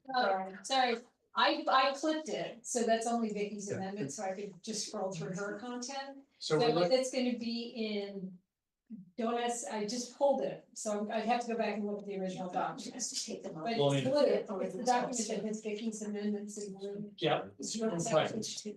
Which page number do you remember? It's gonna be at the bottom of the page. The ordinance we submitted, not have residential. Here, Our there it plan is, was to, that's the first. introduce. So that it's page in 58. spring. So we do it in 2 parts. What I thought. Okay, But this is, yeah, this is Okay. consistent with our initial plan. Initially, when we had them combined, Alright. it's the same schedule as when we That's had right. them combined. This isn't a different schedule, it's the same schedule as we intended to when we In the very initially had them beginning. combined, so yes. we're not losing any time by waiting, in other words, till next spring. But that's still the question. You're not losing any time on compliance. Right, You are losing time on giving an opportunity to the buildings over, the residential buildings over 20,000 square feet to get reporting experience. That's what you're losing your time on. sorry, just that, I'm processing that comment. Councilor Albright. Can I ask, when did you plan to come back to us? we're planning to come back next April, Next April, so next next April. spring. was- okay. So here's what I need to, I feel like I need to say. this is a moment in time that we're all focused on passing Berto. There's no election, there's no municipal election, there's no there's no mayoral election. We're just focusing on Berto. If you come back to us in the spring, it's prior to a mayoral election, a municipal election. I mean, all kinds of things come into play that are politically could affect this. This is a moment in time that we should do the work. I'm now convinced on that topic. I wasn't before, but I am convinced now. And I have one other question for you. When you write your regulations, will you have a public hearing? Yeah. So that the folks will have a chance to comment and object or whatever it is they want to do to the regulations before they go into effect. We want to put together advisory groups to help draft the regulations, so. And even with, however, the hospital turns out, we would want them, an advisory group to help draft regulations that apply to the hospital. This is something that's very important to get input from the building owners, especially on a hardship. So, I would like to move approval. Well, before that, we've got a couple of other, Councilor Wright. One on chat. Can I have my computer, please? Just give me a minute, I need to find something. All right. So then Councilor Wright, or sorry, Yeah. Getz? Yeah, so I actually appreciate what you just said, because actually the working group is the stakeholders. And the hospitals would be Yes. part of the working group, but they would be part of drafting the regulations. That's right. So that's all part and parcel of this review, board. So, but my question is the letter that we got from the chamber. And their sort of grievance that they felt as if that, the residential require a public hearing, and I wanted us to address that. Because whether or not the public hearing was sufficient, and I'm just bringing it up because it was brought up because it was felt as if that they, did like an opportunity to speak. Well, so. But I will add that during the public hearing, we Correct. did hear from it was open, but we did hear from large residential property owners. We were not excluding them whatsoever. But they So weren't part of the- they were- I'm sorry? Well, you can please continue. I didn't interrupt you. Well, no, all I'm saying is, we had this public hearing. Right. We did hear from commercial property owners as well as residential property owners. Yeah. As well as many other folks who were interested in the topic, some of whom are in this room. So I don't I know. necessarily think an additional hearing would be required per se. But you had no, I'm back to you. Yeah, no, I'm just concerned because they feel as if whoever wrote this letter feels as if that if in fact this amendment is adopted, they've had an opportunity to address the amendment. That's all I'm suggesting, but. And my response is directed at their concern. We did have the public hearing, we did hear from apparently all of the large residential property owners who wanted to speak that night. But it wasn't part of the drafted amendment at that time. I think That they were didn't- commenting. that, on the however, didn't original include amendment them that had the from residential speaking. in it. Oh, I have to go back and look. Okay. Are you all I'm set done. for now? I'm done. Yeah. Okay, Counselor Baker. No, I think the question has been resolved, but I just want to be clear what I think the answer is, which is that the thrust of the amendment is not to change the fact that residential properties of a certain scale will have to comply with the Berto requirements over time. The only change is that they will start reporting along with the commercial property owners. Okay. And I'm generally sympathetic to the point of view that Councilor Albright has articulated about getting this done once. However, I'm also a little nervous about the fact that by the process of reporting early, there's actually going to be an administrative burden on the city to sort of respond to people about what's going to happen and when a little sooner than they have the experience with a commercial property owner. So the only reason I might now be cautious about doing this is because of not the fact that residential or we're not putting residential into the ordinance. It's they're there. It's only the time of reporting and what the impact of the reporting requirement would be on the success of the ordinance as a whole. That to me is important. I really want to make sure that the commercial side is well served and presented and successfully undertaken. And so the delay in the reporting requirement I hear is designed to do that. But if it doesn't really do that, then I think Councilor Danberg's amendment she's persuaded me is a wise course. But I'd like to hear from Mr. Ferguson and the consultant on that issue. Well, I think that the reporting by having the first only 47 buildings in the first year, that's going to be a big help to us ramping up, because we're going to provide training for the 47 buildings and everybody else. It isn't going to be limited to 47 buildings. We will make training available to the whole universe of buildings on a covered buildings list. So those building owners, all of them, residential and commercial, if we pass this, will be able to take advantage of that training. And I think through that training, most of them will come away after a training session or two with the ability to complete the portfolio manager reports. That they're not that difficult. Well, one of the big questions is always, well, how do we get the data? But we just talked about that. I think it's going to be a lot easier to get data.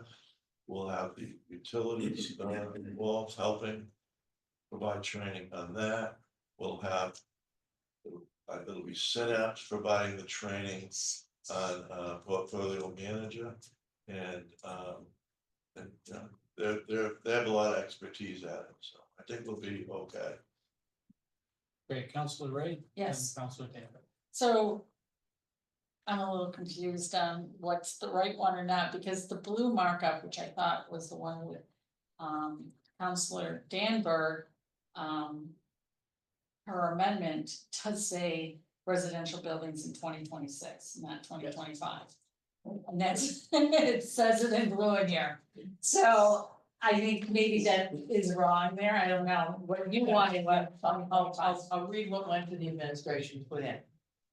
I move that the zoning and planning committee adopt the Berto ordinance as presented by the co-chair of the sustainability office, Mr. William Ferguson, to the zoning and planning committee on December 6, 2023, including all Newton buildings over 20,000 square feet. Included are all commercial, multifamily, residential units, and residential condo buildings with central heating and water heating systems, period. Well, but But it did You say didn't say the update. date, 2020. You didn't say. It does, it says that we adopted as presented on December 6, 2023. That included residential buildings. Yeah, That but the was date original. here, or what's in here is different. So what date So- was presented? So if we what's- need to change that date to 2025, we change it. Well, so right here, it does say the non-residential over 100,000 square feet. 100,000 square feet is 2025, and then for 20 to 100,000 non-residential is 2026. And for residential, it's 2026, but I think you meant 2025, but I'd like to say one thing. Yeah, I think that they meant for the residential buildings under 20,000 square feet. No. But it's yeah, a- this it's a should number.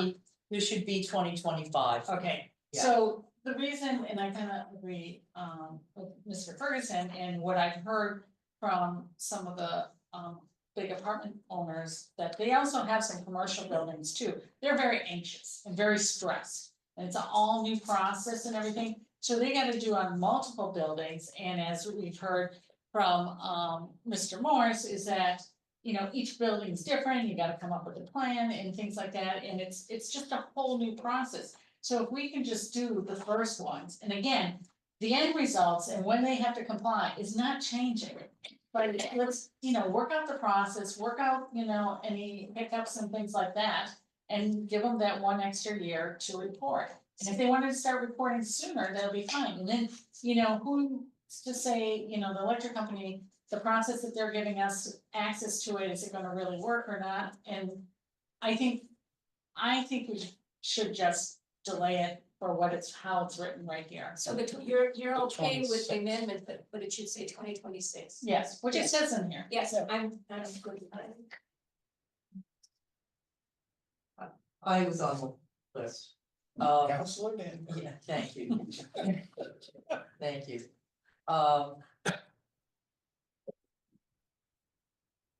We're still keeping the compliance the same. Compliance period is not gonna change. But I don't see any upside to giving them another year.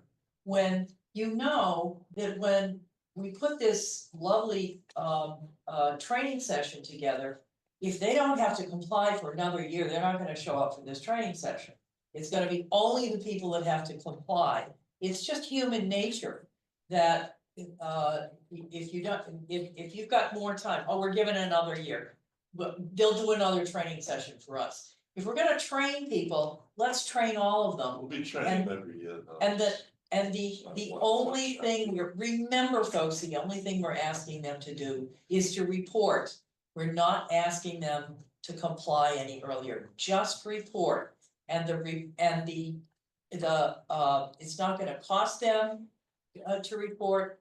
The material and the data is available directly from the utilities. And there will be a portal, every building owner will have a portal. And they will be trained on that portal. Mr. Chairman? Counselor Baker. So I've listened to this and I'm sorry I'm not in the room because I think I'd probably get it better than if I'm missing some of the comments, I'm afraid, just because of the audio. But the one dimension of this has left me a little concerning, and Councilor Wright has articulated a bit of this, which is that I would like to see this ordinance get through the council as smoothly as possible. Right now, I see a potential obstacle, leaving aside the question of policy, of having a significant body of opposition to the residential reporting at an earlier date. And if we're going to send this out to the council, I'd like to see it come out of the committee with the maximum chance of getting a full successful vote at the council level. So I'm as a policy matter, I tend to agree with Councilor Danberg that why not do the reporting at the same time? As a political matter, however, I'm very concerned that we get this ordinance started. And if the compliance is still there, then it behooves the property owners to come in earlier on their own and start the reporting. But I'd rather not hand ourselves a political problem at the full council level because we need to get this done. So that's my caution flag about supporting this amendment at this point. I don't know if others have views or whether that's a responsible position, but if anyone can enlighten me, I'd appreciate it. So May I just to that? certainly. We're delaying the political issue until next spring. When we have all these other things to deal with, No. then we'll have No, that's not what Counselor, I wanna say Danberg, but it's right. Counselor Wright's proposal was to include it, the amendment, but just change the dates, that's all. We'll leave the date. In 2026. Within that. Vote to include them now, but give them the extra year. That's what I understood, that the thrust don't of, see any upside to that at all. I think that, so in other words, we wouldn't have to vote it out in. No, we That's would. it. We would. Yeah. Vote it tonight, be Yeah. done with it.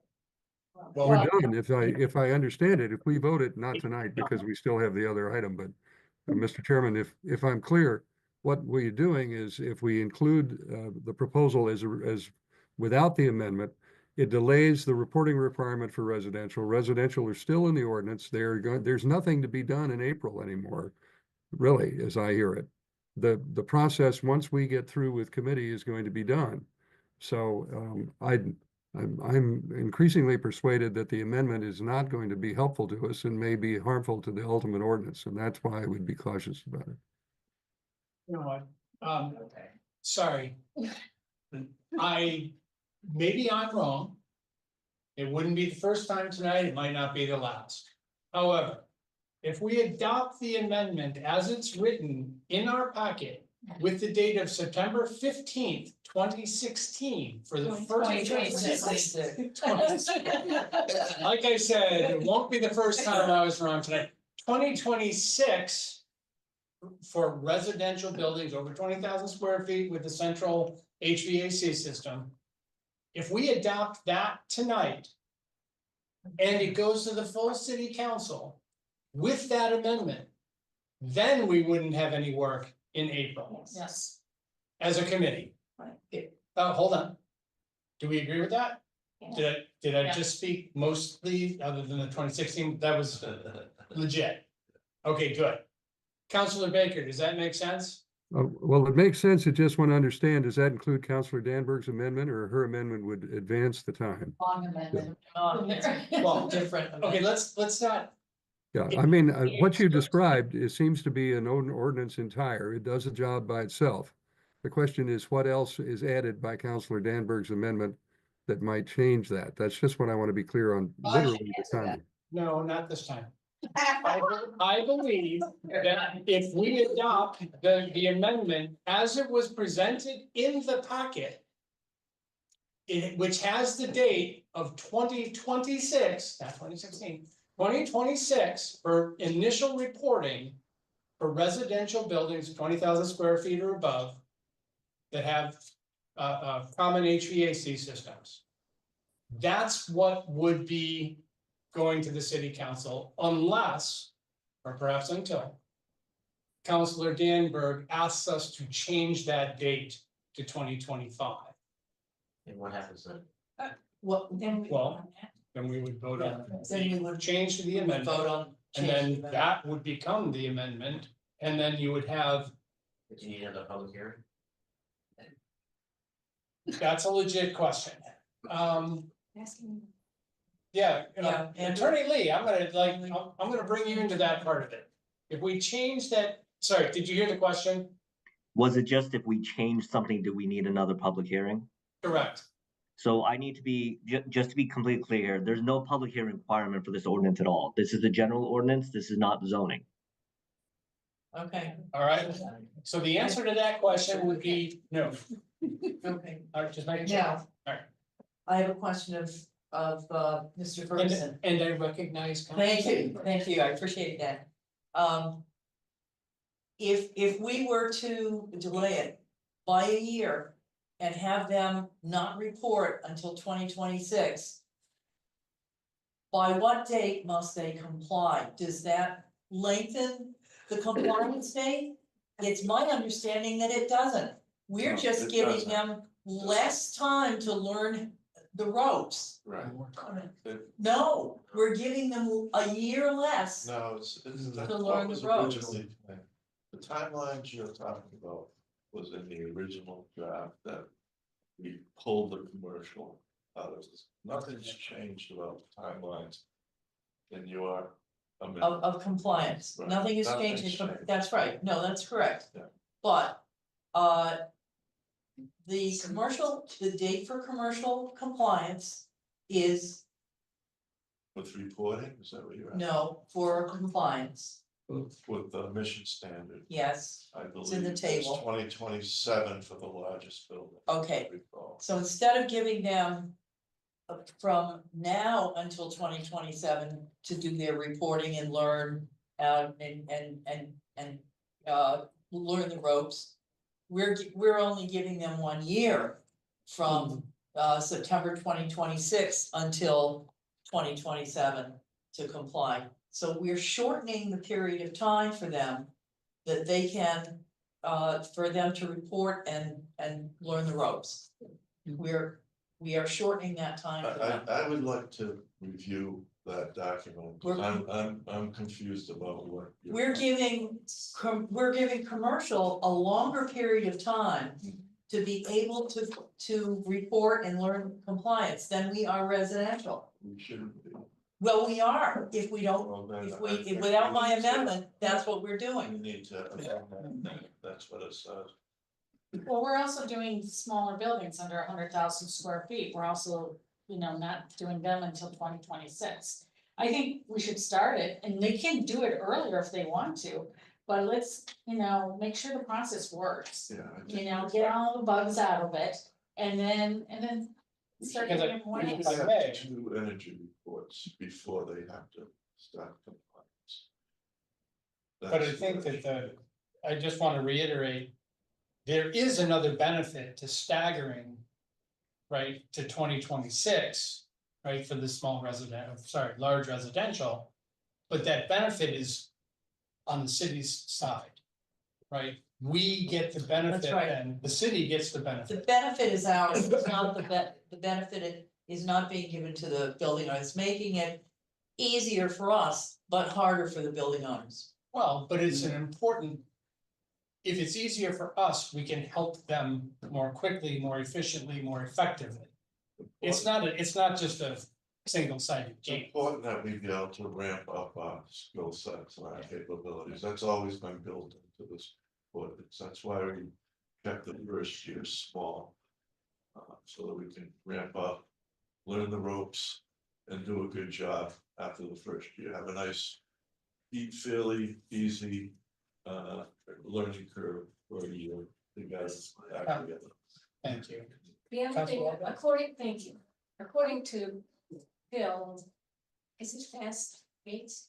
You said that most of the residential buildings will not have to worry about this until 2037, 9, 8, I forget what, could you go over those numbers again? What was the position of the residential buildings? Our estimate is that 2/3 of the residential buildings will be in compliance until 2040 with the emission standard in the table. Well, I mean, And numbers are good, then I think compliance, they don't have to really, they'll have to ramp up over a very long period of time. So I think giving them the extra year to get into the program makes sense. Because they're in pretty good shape to start with. Back to Councilor Baker. So I'm persuaded by the discussion that to leave the ordinance draft as Councilor Wright has indicated with the 2026 date. So I appreciate Councilor Danberg's motion, but I'm not going to end up supporting it. All right. So because we have heard from the Citizens Commission on Energy, I will balance it out by allowing Mr. Reedman to make a few comments here. But I want to keep this primarily in the council or in the committee if I could. But thank you for your time, Mr. Reedman, if you wouldn't mind unmuting and then going ahead with your comment. If it hasn't been too long since you raised your hand.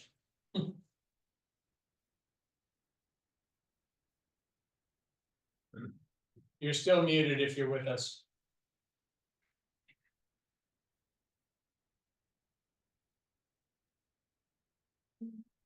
Yeah, he may have given up on us. I wouldn't blame him necessarily. I almost gave up on me too.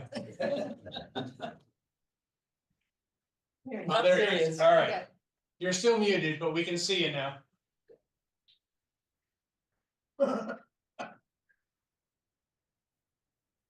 You're still muted, sir. Sorry.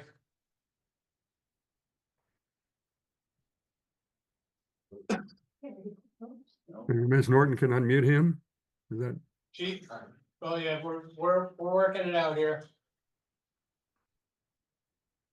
No, not yet. Sorry.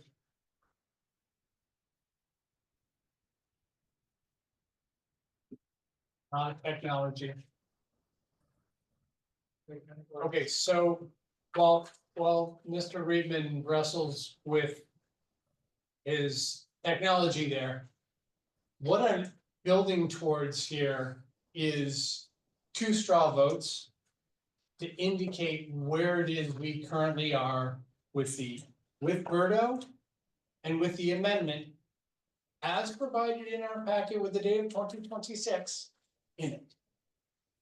If I were just to recap a couple of quick things, we do not need to hold another public hearing. So we've kind of crossed that bridge. The real question I believe that's in front of us has to do with, near as I can tell, the amendment of large residential, 20,000 square feet and up with a central HVAC system.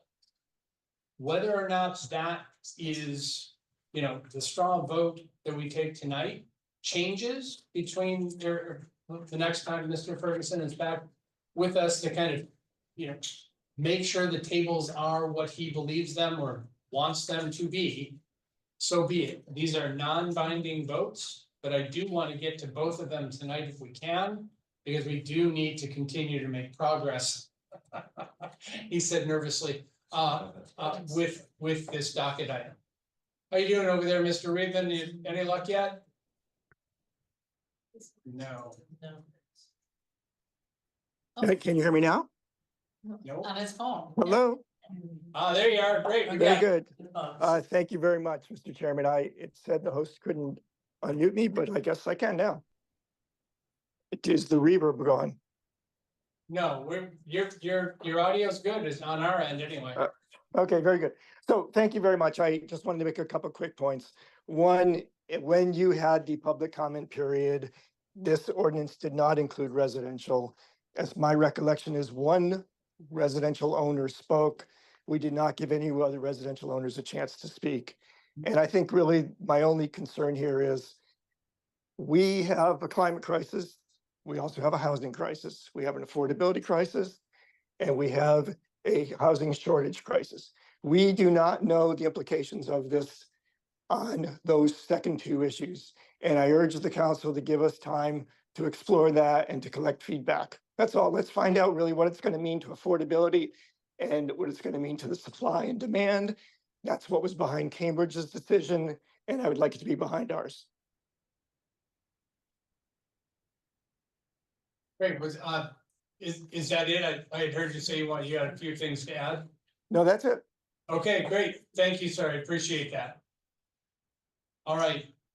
So, Councilor Getz. No, I just want to, because I looked up specifically how the docket item read when we held the public hearing.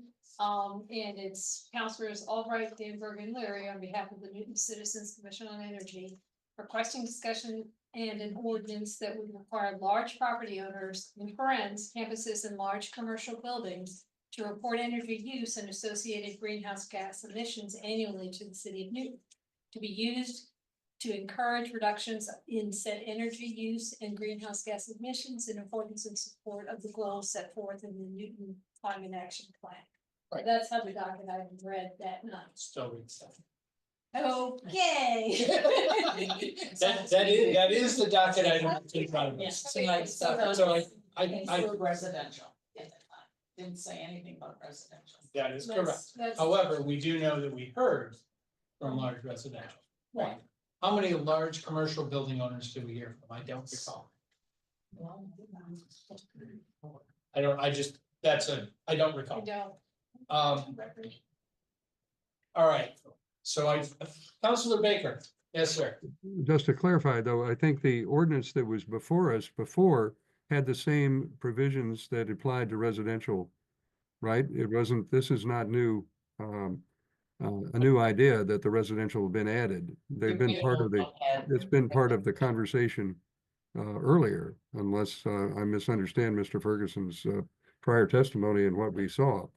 So it's really the reporting requirement is the difference that we're discussing tonight, not including the residential, because I thought that was part of where we were to begin with, right?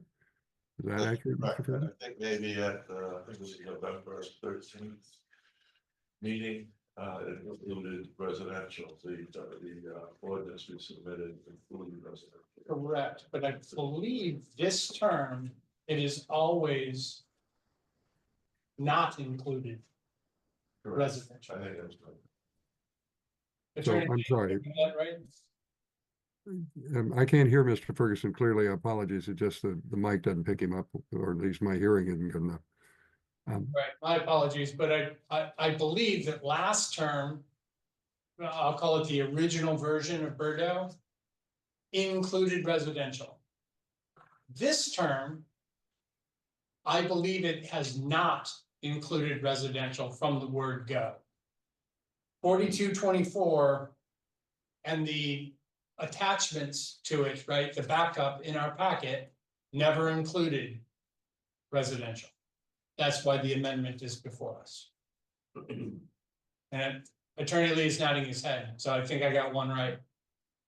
So the thrust of Councillor Danberg's amendment really is not just the reporting requirement, it's just to include residential that would not otherwise be there. I think we really need to understand the distinction.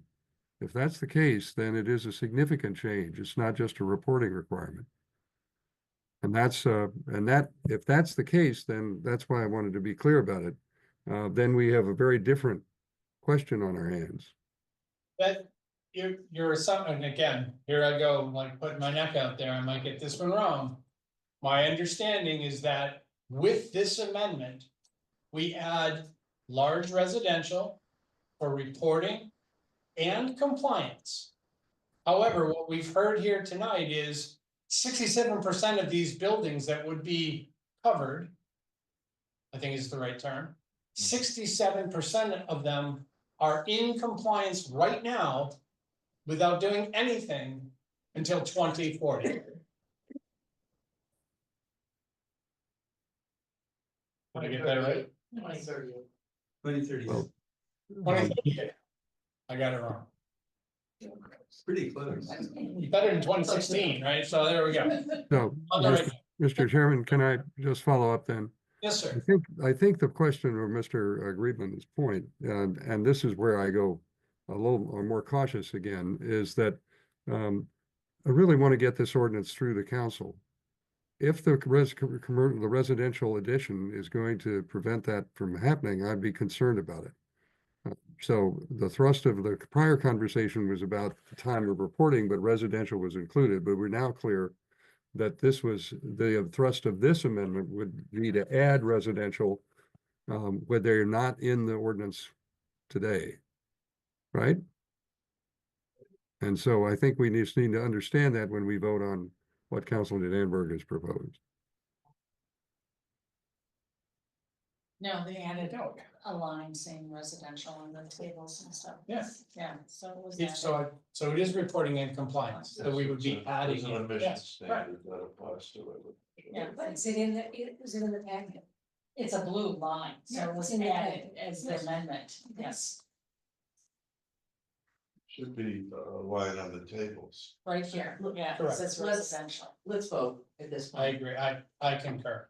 Unless there are any other hands? Online, oh, there we go, Councilor Krinsman. Thanks. I appreciate the desire to vote, but I think it's very unclear what we're voting on and what the changes we're voting on would be. Okay, and I think it's for a couple of reasons. We have blue lined drafts of the ordinance in our packet. It's unclear if the blue lines are proposed to be included with the base package, if we're just including on adding those blue lines, if we're adding the blue lines from Councilor Danberg's amendment, and in what capacity. We're talking about compliance, totally get that. Reporting is something to comply with. Okay, we're talking about complying with reporting requirements, and we're talking about complying with emissions reduction requirements. So we should be clear when we're talking about different things, what we're talking about, because if the date for reporting is changed, building owners are still going to have to comply with those new requirements, right? So there's exposure, there are requirements, there are benefits, there are drawbacks, etc. It was my understanding that residential buildings greater than 20,000 to 100,000 square feet were not included in the sort of base package that we were going to be voting on tonight, but that we might entertain an amendment to include those buildings in the emission reduction component of this. Obviously, if they're included in the emission reduction component, there's a reporting requirement that's gonna go along with that. We have to determine what date that kicks in as well. So I apologize, but it's not clear to me what is included in the emissions reduction requirement as a sort of base package to vote on, and then what the amendment would do to those requirements. All right, thank you. Does that make sense? And I apologize if everyone else was on board, but. No, it's a good comment. And as you've seen, here tonight, I stepped on myself a couple of times in reiterating this. Attorney Lee, your hand was just up. I was about to see if you could perhaps help clarify what we're looking at in the packet. Yeah, because there are two versions of the ordinance, one with red lines, one with blue lines. So I put my hand up in thinking that maybe I'll make an attempt at trying to clear all this up. Then I put it down because I second guessed myself. But since you called on me, Mr. Chair, I'll make an attempt. So let me, first off, I need to see if I have the ability to share my screen, and I think that will be helpful in letting me clear this up. I can. So before I share my screen, let me just explain kind of what the original proposal with the docket item was. And just to be completely clear, the original proposal was for only non-residential buildings over 20,000 square feet. Residential buildings were not included for reporting requirements or for benchmarking compliance requirements. The residential building component is being added only by Councilor Danberg's amendment. So the document I'm going to bring up right now is Councilor Danberg's amendment. And what that has as the base document, the non-red line. Can everyone see that? Yeah. Yeah, Can you could make you it zoom bigger? in a little bit though? That'd be Sure. helpful. Thank you. So what you see in red, that is what's being requested for the amendment. I'm here now in the reporting section. To be clear, what was being proposed, and this is what there was some discussion about of whether or not this should be changed, is for every residential building, the first report shall be submitted no later than September 15, 2026.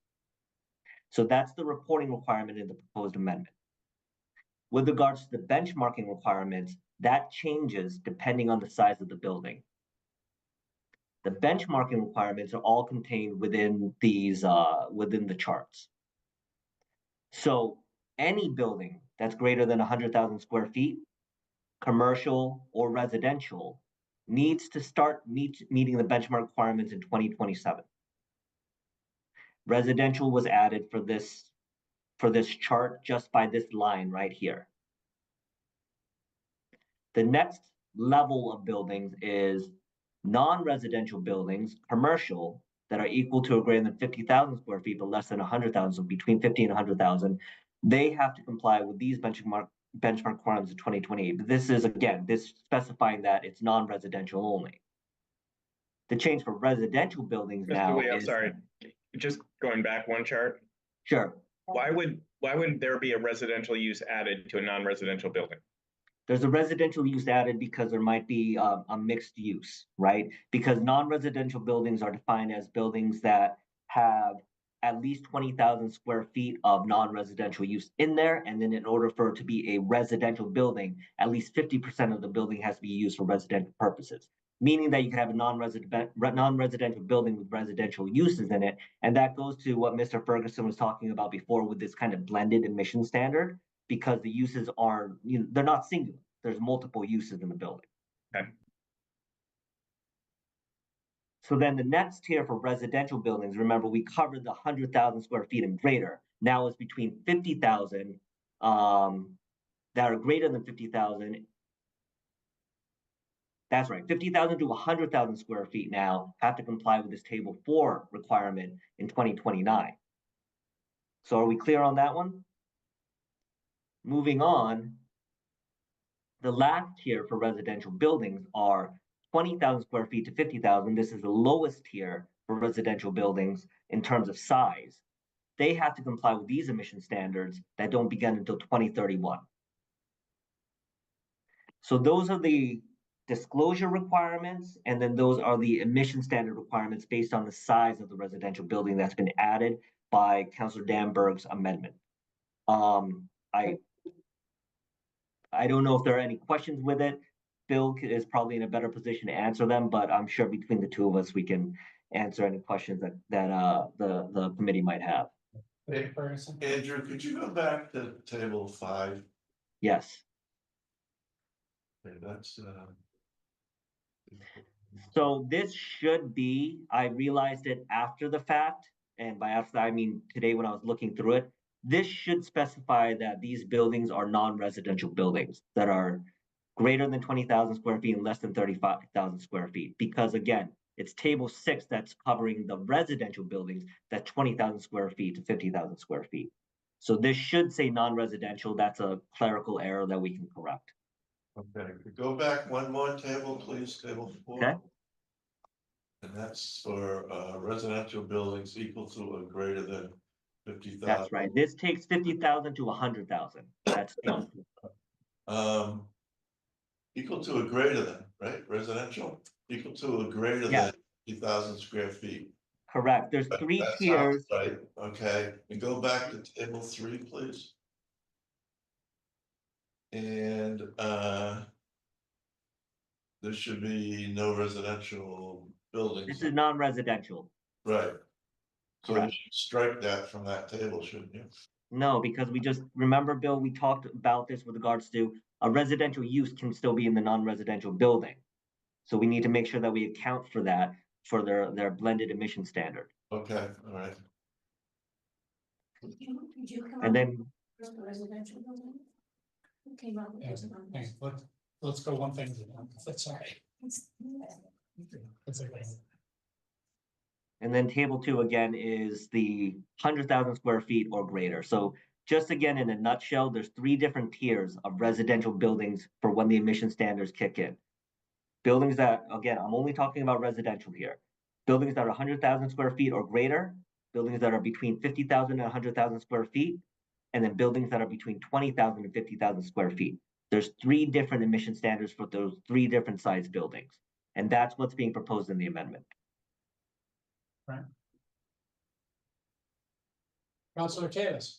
So, thank you, Attorney Lee. So Councilor Danberg's amendment is for reporting at that lowest level of residential in 2026. You also highlighted that the emissions changes would be 2031. What was the original? That's the original. That is the original? Yeah, that was the original. So that doesn't need to be redlined, because that doesn't change. No, just to be clear again, like I mentioned before, everything that is redlined is new. When we're talking about original, we're talking about the original proposal under this docket item. The original proposal under this docket item had no residential use, no residential buildings for either disclosure or for benchmarking. I see. So that requirement in 2031 for the lowest level, that 20,000 to 50,000 in 2031 is new. Correct. I understand the confusion because there was a prior version of this for last year in the city council that was not acted on, and then that docket item died, right? So we're starting a new one. So I think there might be understandably conflation of the original under the current docket item versus what the city council had discussed over a year ago, I believe. And that prior version in that docket item that had died, that had a residential component to it. Better. So the question here really, 2026 seems to be the date that we were going to use for reporting, that it seemed like we were talking about and agreeing upon. It's this emissions of 2031 that I think we didn't touch on at all. And I don't know the drawbacks to that. To me, that gives them plenty of time to prepare. And it looking, 23% of buildings who aren't in compliance until Right. 2030, yeah. so it would give us the date that we're looking for, I think, as a committee, but also give us the emissions at 2031, which to me gives us time. Yeah, I mean, it's 19 years, right, to get to net zero. It's 5 years to get to 2031 for Right. compliance, yes, so And that's. 67% of them are gonna be Yeah. until 2038 anyway. Yeah, and it'll probably be relatively simple and expensive stuff they can do initially to meet that first period, emission standard if they don't already apply. Okay, to me, that clarified it. Thank you so much, Attorney Lee. I see Princeton is back up, and I kind of want to see if he understood that. Yeah, back to you, Counselor Princeton, this whole conversation is your fault, so hopefully, hopefully we got some help your way. You're unmuted if you have something to add.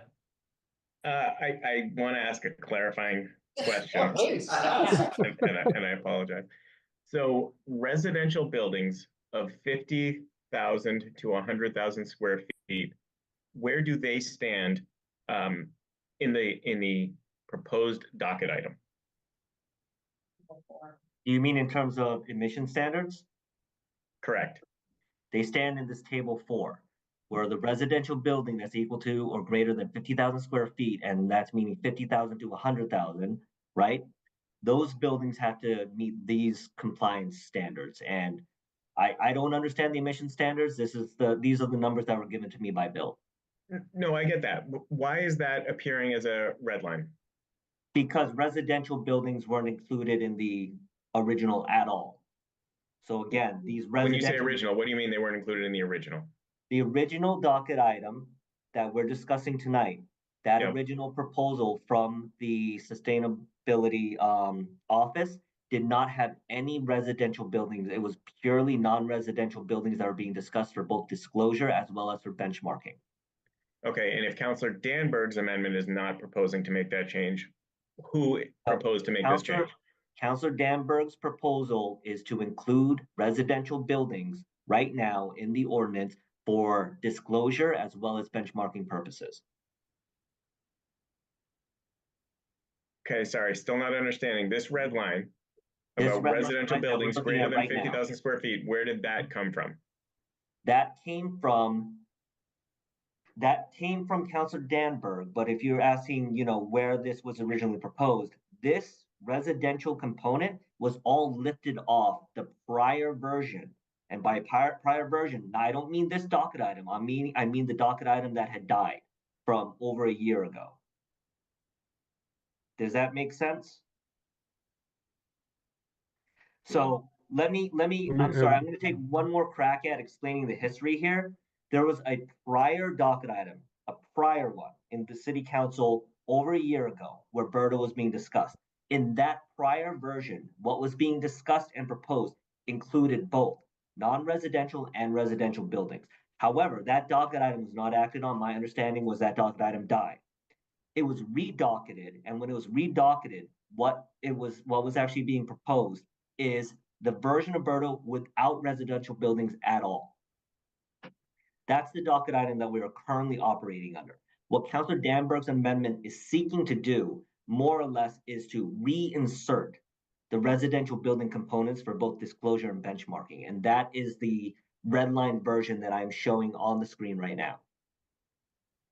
So Councilor Danberg's amendment does add this red line into this table, but what Correct. you're telling me is that the only reason the red line is being added in here is to distinguish between residential buildings of greater than 20,000 to 50,000 square feet, That's correct.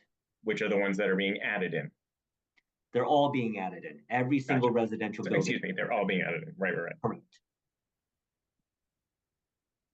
Okay.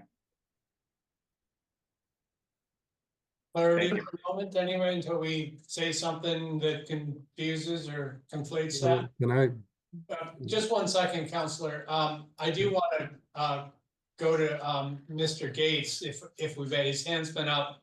And I assume he's got hopefully some clarification and nothing to confuse us further. That's my intent. Thank you. I would like to corroborate what Mr. Lee just said and give the dates for the prior dockets, if that's helpful. On November 13th, 2023 was the most recent version of the ordinance that included residential.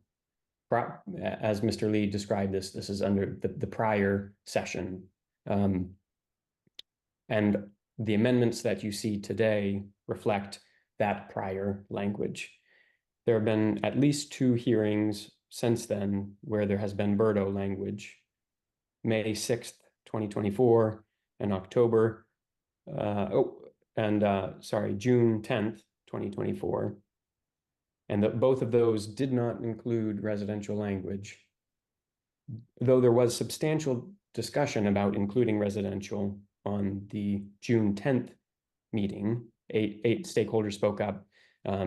Newton Citizens Commission on Energy and Mr. Ferguson spoke to it. And then today, what we have before us does not have residential in the baseline and does have it in the amendment. Thank you, sir. Councillor Baker, to you. No, I think the committee is clear, or maybe I shouldn't speak for the committee, but at least Councillor Chrisman can articulate his own sense of clarity. But we began our discussion talking about the date of reporting, and it really is that this is an amendment that includes residential, which wasn't there before. So I think that is a basic policy decision that the committee has to decide. If we're going to decide it tonight, we can. If we want to postpone that decision, we can do that. But that is the thrust of what we're being asked to do. This is not just about whether it starts in 2025 or 2026.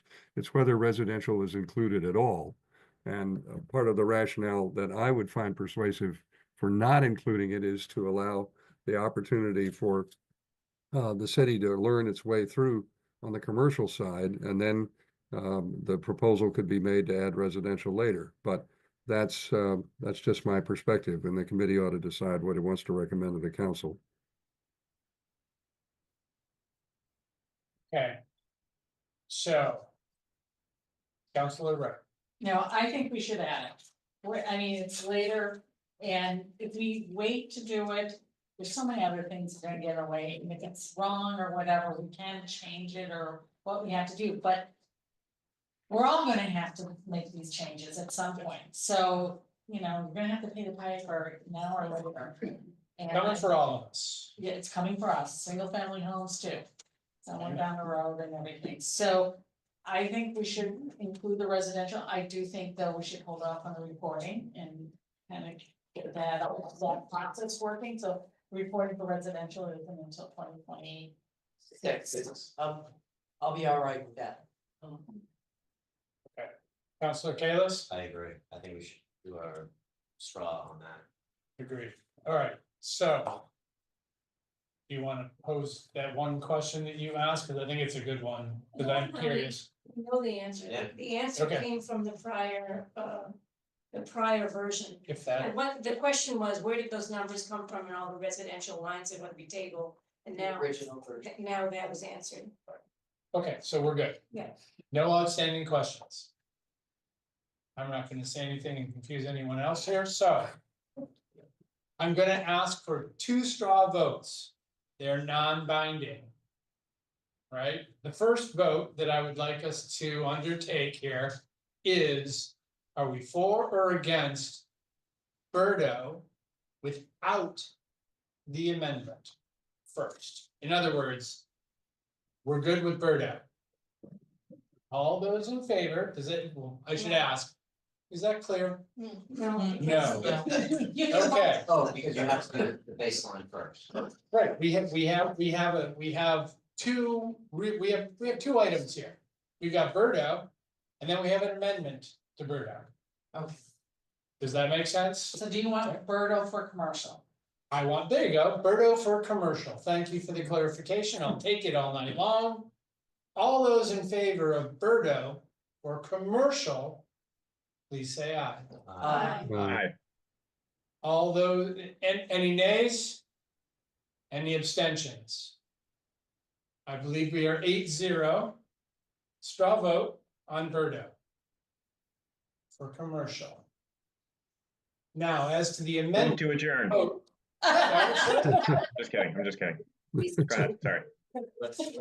You usually move to hold, but never mind. all right. So back to me, I guess. All right.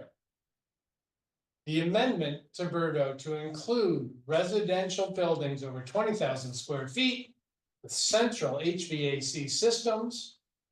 I would like to hear from the committee All those in favor, please say, And the reporting starting in 2026. well, that's as written, That's Okay. So- Okay. right? Yeah. As written, 2026 is when the reporting would start. All those in favor? Aye. Aye. Fabulous. Any no's? No. One no. Who knows? Two no's, I'm sorry. Sorry, okay, my bad. Two no's. Any abstentions? So that passes 6-2. Now, those are straw votes. The goal here would be to have you come back with one version of of this ordinance. Clean, right? With including the amendment. And make sure that the tables are where you want them and that, you know, let's just make sure that when we go through this in, you know, at our next session, when we can get this on the table, everyone's confident as to what was included. Right, and it's all intentional and it's all good. And then obviously at that same time, the red line version of that would include wherever we land with Newton Wellesley. Well, there was also an outstanding request to look at review tables, a review committees or whatever it's called. Good point, thank you. Yeah. Also the review committee, right, but that doesn't necessarily need to be the red line, but we need to talk to that. Yes. Fair point? It should be in the orders. Oh, There should be a line saying. Yeah, it should be where it's- related these- If it's going to go in there. Yes. Understood, yes, sir. The only other thing for me that I'd want the chair and vice chair, you guys to think about is now that we've added in housing. Do we want to have a public hearing? We don't have to, as and Mr. Lee said, but it's just something for you to decide. Fair ask. Okay, I would just offer not necessarily a public hearing, but public comments. I don't think you're talking about, if you want to do this in 2 weeks, I don't think you're talking about formal notice and yeah, all that. all right, thank you for the clarification, I appreciate that. And we can't be sure it's 2 weeks. We have to look at the calendar just to be clear. Yes, well, we have to look at the agenda too, when we can bring Berto back. Yes. All right. So then I believe the final thing we have to do with Berto is we have to hold it one last time. Motion to hold. Hey.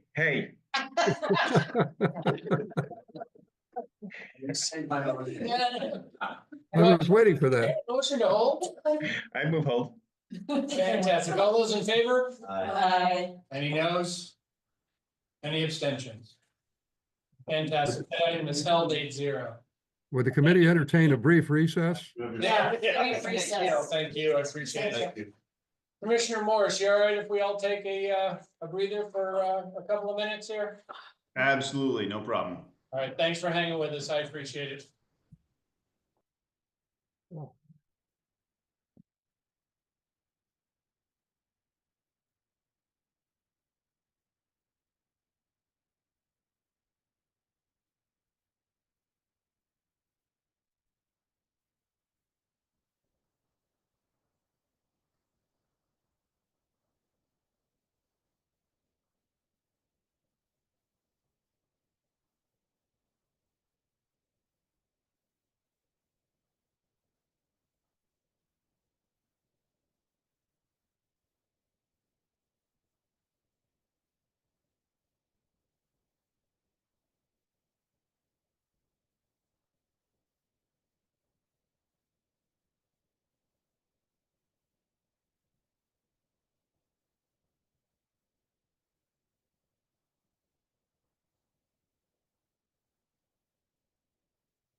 Councilor Caleb wants us to be done by 10 o'clock, so we better get to moving here.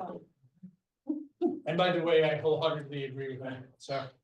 All right, so the next two items, I believe we will be taking these up together. 8524 and 4124 request discussion and possible amendments to enhance the preservation of existing homes, as well as amending 4124 amend setbacks in MR zones to encourage preservation of existing buildings. Obviously, the two items are they dovetail well together, which is why we're taking them up together. And I believe our Director of Planning, Barney Heath, is going to kick us off here. So on to you, sir. Great, so I think picking up with our thorough examination of the issue involved in the preservation of existing homes, we thought it was important to have the perspective that Mr. Morse can offer, and also Commissioner of Inspectional Services Ciccarella on the energy codes and the factors at play when someone has to look at a substantial renovation, addition, et cetera, to their home, and the calculations involved in that, and frankly, the economics to an extent versus you know, a tear down and a new build, kind of the same discussion that this committee's been having. So I think Josh is ready to speak to it. Anthony probably to some extent as well, but more they're here to answer questions that the committee might have. Thank you. All right, thank you very much, everybody. It's interesting that I'm here as the Public Buildings Commissioner speaking about residential properties, but there's a lot of synergy, believe it or not. Many of the challenges that we struggle with at our scale are quite comparable to what builders and homeowners are seeing with their residential projects. There's a few things that I would point out. First of all, the push to update our energy codes as a country really started to take shape in the late 2000s. I want to say Massachusetts enacted the first stretch code in 2009. And since then, it's accelerated rapidly for a lot of very good reasons. But as with anything, when it comes to changes in codes, it has impacts. So what we have seen is over that time period, and certainly more recently, these updated codes, as well as many others that are not energy related, are making it increasingly difficult to make addition renovation of existing building stock viable. It's not that it's impossible, but it becomes very costly and sometimes not terribly practical. And I'm actually I'm gonna share my screen real quick because I think this might be useful. If nothing else, I think it's very interesting information. So can everybody see my screen? This is MSBA, it's a bar chart. Yep, we got it. All right, perfect. So what you'll see here, I'll just walk you through this, is so MSBA, the Massachusetts School Building Authority, tracks school construction projects on their website. Anybody can look at this information. They have tracked them since 2009. What I think is important to take a look at here is that what you're seeing is that from 2009 up until the last couple of years, you've seen a large percentage of the school projects being new construction, about 75%, with about 25% being addition renovation. Over the last 2 years, so since 2023, you're now seeing about 90% of those projects being new construction, and about 10%, it's actually 92 and 8%, but about 92% new construction and 8% addition renovation. What we're seeing across school projects is that new construction is strongly favored for a lot of the same reasons that I think you'd hear if you were to ask builders and homeowners. There's two primary reasons. One, the existing building doesn't meet the current demands. And two, the cost to make it meet those demands is becoming extremely prohibitive. There's a few other things that I just want to go over because I think it's important. So the new energy codes, specific to electrification and kind of weatherization, these projects are cost competitive with fossil fuel heating systems with new construction, both upfront cost and operating. And again, this is speaking to new construction. Addition renovation, where you are gutting a building, it is cost competitive upfront and operating. What I will say is that these energy codes, it's becoming increasingly difficult to meet the envelope requirements with addition renovation projects.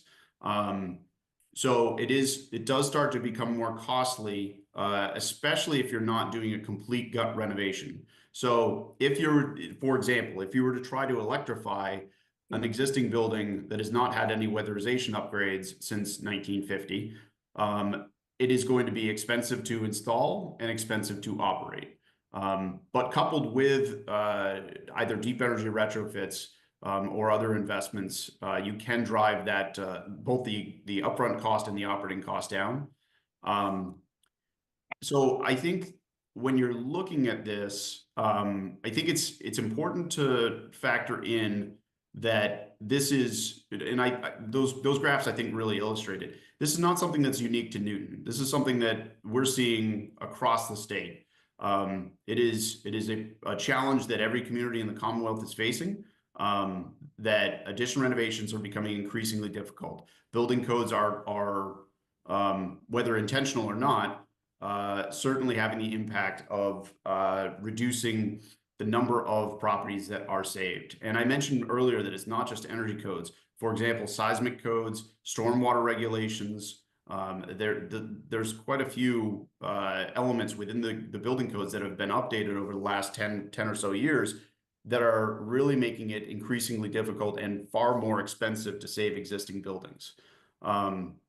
So I just wanted to explain that to everybody, and I'm happy to answer any questions folks may have. Appreciate that. Thank you, sir. Councilor Wright, then Councilor Baker. So, Mr. Morris, I understand about the new energy codes and doing a new build. When did it change, like the amount of space for the classrooms, so the classrooms weren't the right size and things like that? Was there a big change during those years too that kind of forced to make new buildings instead of just renovate? No, not so much. So, most schools that are done, whether it be through MSBA or not, don't meet 21st century school needs. And that's been true for several decades now. Again, the single biggest factor that I've seen, not only in our projects, but in projects outside of Newton and reading feasibility studies from across the Commonwealth, the single biggest factor is that addition renovations are becoming far more expensive. The state incentivizes ever so slightly the saving of existing buildings, but those cost incentives, where they once helped bridge the gap, are now pennies on the dollar compared to the increased cost necessary to do an addition renovation. And I think, the other thing that I should mention is that embodied carbon is starting to be something that is considered as well. So when you're dealing with an existing building, and this would be true with residential as well, a lot of people might think that it is just naturally going to be better for the environment to keep an existing building. It seems intuitive. However, if you look at the actual data, and we did this for several of our projects, if you have a relatively small building and you need to add a large addition in order to meet the demand, and in this case, a school project, but it could be residential as well. What ends up happening is it is a less efficient building. Therefore, you end up with more gross square footage.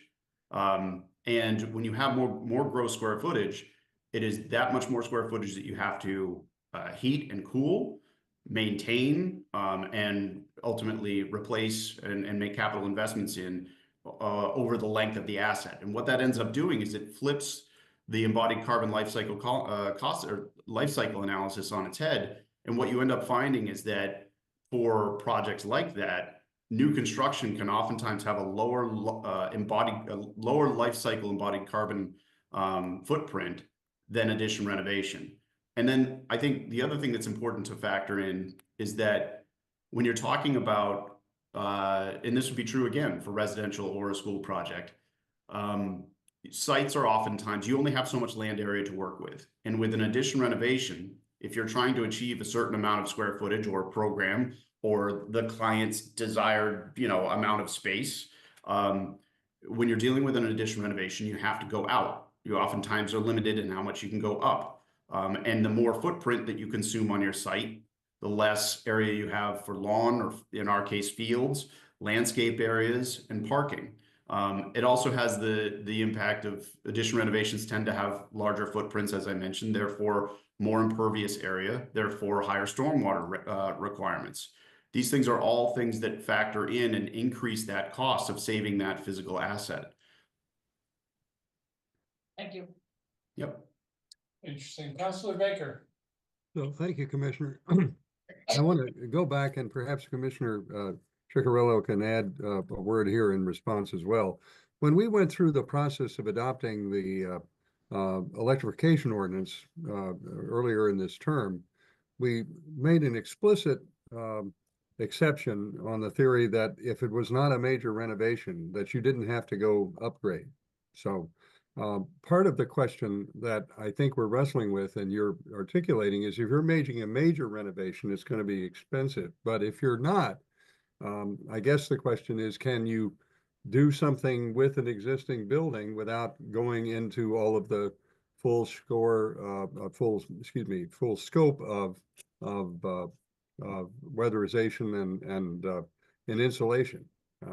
Now, I know that historic structures have a qualified exemption, and I, again, live in a very old house that I don't think would be easy to do that to, but that's just my situation. But I wonder about lesser projects can still go forward without hitting that same degree of expense that you articulated.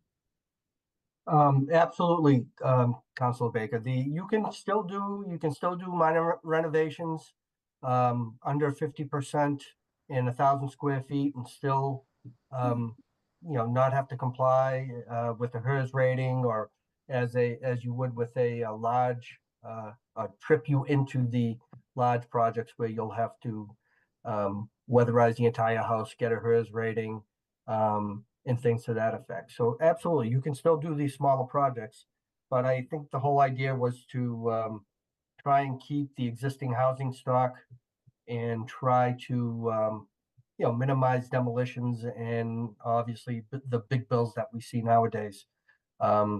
Unfortunately, I think the energy code works against that theory, where sometimes, like as Commissioner Morse had said, it could be more economical to either build new or tear down the old and build the new. Also, I mean, I've been seeing in residential construction where construction is very expensive, and sometimes people like to do things in steps. I've been getting many inquiries from residents where they've either put in new heating systems that cost somewheres, depending upon the size of the house, $15,000, $20,000, $30,000, with a large renovation in mind later on, only to find out that they won't be able to keep that heating system now because they've tripped into the new ordinance and with the electrification. So these are things that I'm starting to find out now with residents. Okay, thank you. You all set, Councilor Baker? I think I saw a hand here. Councilor Getz? Yeah, this is specifically to Commissioner Morse. We had a little bit of a discussion about all of the a few buildings that are either fully electric or on their way. And I appreciated the fact that on their list, there were quite a few older historic buildings that had been electrified. So I think that we're in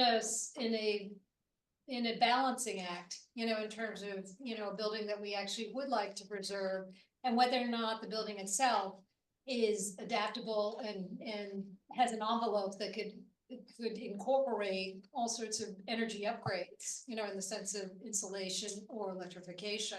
So I think it's always a balancing act. And I appreciate that, new construction may be more, you know, less dollars, you know, in the moment, but I think that there are quite a few impactful, and not quantified impacts of, you know, taking down a building.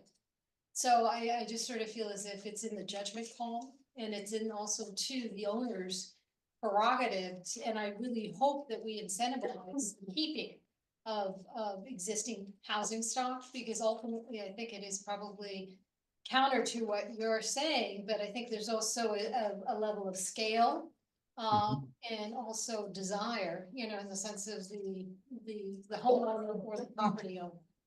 Yeah, and it's, Counselor, you make some great points there. What I would say is there's a few things to consider. You know, when we're looking at, to take the Auburndale Branch Library, we were able to convert that and fully electrify it. Historic building, we were able to make it happen. The reason why that works is that the building currently meets our needs. It meets the demand. If you're dealing with a building, let's say, and I'm speaking in hypotheticals, but let's say we had a project and the demand was 50,000 square feet, gross square footage, and we are dealing with an existing building that's 10,000 square feet. Well, then that building doesn't meet your demand. So the analysis looks very, very different, and the costs look very, very different. The same thing I think holds true with residential. Residential property that meets the demand, whatever the demand might be from a gross square footage standpoint, would be very attractive to maintain, renovate, and bring up to current code. An existing building in Newton that does not meet demand, i.e. is undersized or has poor layout or doesn't have the kind of attributes that residents either looking to move to Newton or relocate within Newton are seeking, if it's not meeting those demands, then I think that's where you oftentimes will see builders or homeowners seek to tear down and build new. For a lot of the same reasons that we look at with our projects. But I think, again, it all comes back to that square footage. If the building has it almost always square footage, and I would imagine for residential, it's a lot of the same. If the existing house has the square footage that meets the current demand, then you're far more likely to see that building stay. If it doesn't, you're far more likely to see that building go. And those are macro pressures that are national. They're well outside of Newton. They exist within Newton, but they're an issue all over the place. That's that? Yeah. Great, thank you. Councilor Albright? So I have a question, which I was thinking about this ranch right next to the cemetery that I watched for years. I'm wondering how long it was gonna survive, and then finally it came down. So it's a small ranch, what, 1,500 square feet? And it's, I don't know what's going up, but it's much bigger and there'll be more stories, because this was a one-level building. So the question is, when you say it doesn't meet the demand, whose demand? And if that house sold for 1.4 million, which it probably did, or something in that neighborhood, are there starter families that would buy a house, a one-level house that's 1.4 million and move in and live in that house? Or is there nobody that would be willing to live in that house? Because that's the kind of house that's coming down and being replaced by, you know, 3 or 4 times the size of that house. I don't know if you probably don't have an answer to that, I'm guessing. I can give you my 2 cents for what it's worth, but it's probably worth the same as any of your opinions. To answer your first question about what demand. So for residential, what I'm speaking to when I refer to demand, I'm referring to the market. You know, the market demands are what they are. People are interested in what they're interested in. You know, I think the interesting thing about, I'll give you myself as an example. I live in Maynard. I live on half an acre of land. I have a 3-bedroom, 2-bath home. That I could not anywhere come close to affording that in Newton. You know, I don't think, and this is just my opinion, I don't think a $1.4 million ranch is a starter home for anybody. I don't think anybody starting out can afford that. I also think that for people who could afford a very modest home in Newton, they're looking at weighing the pros and cons of being, I'm 13 miles away here in Maynard. I can buy a house here for a third of what it cost me in Newton, and I get a lot more for my money. The downside is I've got a longer commute, but those are things that I think people weigh. I think with respect to Newton, you know, I've been in the city for quite a while now, and I've watched the market kind of change Newton, but I also think that it's changing everywhere. In every community you go to, there is a demand for larger space. There's a demand for larger buildings. Those small ranches are getting bought up and renovated, or you know, getting additions or being torn down and rebuilt in a lot of communities all across the Commonwealth. So, yeah, a question for the committee is, what is a starter home? What, in this, I mean, that's not for tonight, but I'm curious what a starter home looks like these days. It's a condo. Yeah. Is it a condo? Yeah, yeah, the condo. And actually, the houses, I just saw some statistics. The average size of houses across the US is actually coming down, but not in Newton. And it came down, I don't know, 50 square feet or something like that. Right. But We had it that peaked stat. a year or two ago or whatever and started to come down, but I don't think that's happening. We're still at around 4,000, I think. Yeah, Yeah. or new. Yeah. Yeah, yeah. Well, that was the graphic that we That's shared. with exactly us. right. Yeah, Oh, yeah. yeah, yeah. No, I just had one comment for Josh and Anthony to address. The other issue at play, as I understand it from some conversations that we've had, is the condition of the property too, which I don't think you addressed that directly, Josh. It's not just the size and the energy retrofits, but in some cases, it's the property itself and how much work is involved to take care of all of the other issues associated with the drainage, the roof, the basement, the walls, the mold, the outdated bathroom and kitchen. All of those things come into play, I think, when you're evaluating the cost to renovate it to up to standards, let's say. Yeah, I mean, look, I'm just going to be very blunt. Just from a design and construction standpoint, it is almost always going to be, especially in today's day and age, it's almost always going to be less expensive and more advantageous and more profitable to tear down a building and build something new. It's just fact. There are exceptions to that. Every situation is different. But to your point, Barney, when you walk, if you're a builder and you walk into an existing home and it has a poor floor plan, which most do if they're built 50, 60 years ago, they're not built for what people are after today. That's just natural because that was 50 or 60 years ago. It's the same thing as a school project. So if you're walking into a home and it's got a bad floor plan and it's got structural walls where you don't want structural walls, and it's in very poor condition, and it's not sited well on the site, and it's got you know, drainage issues, and maybe a larger basement than you need, which is square footage that isn't terribly attractive. They're all things that right out of the gate are making it more challenging and more problematic. And then on top of that, you know, when you're talking about, if you're building a home, unless you're building it for a client who happens to really like the existing property, when you're talking about from a marketability standpoint, if you're building something that is new, it is going to be oftentimes far more marketable than if you were to do an addition renovation. It's just a more select client base for a project like that. And again, I'm not an expert in this area, but that seems fairly intuitive. Councilor Baker? So thank you. And I think one point that harkens back to a prior conversation we had about looking at the tear downs. The candidate properties were properties that had larger lots and smaller buildings, if I recall, that they were sort of the target of opportunity. And so I do think the the point that Mr. Morris is indicating is the building envelope seems to derive this. In other words, you talked about the demand. Now, obviously the internal floor plan and things like that may make a difference. And the houses that were built long ago don't have the kind of layout internally, and that may be a decisive factor, even if the building envelope stays the same.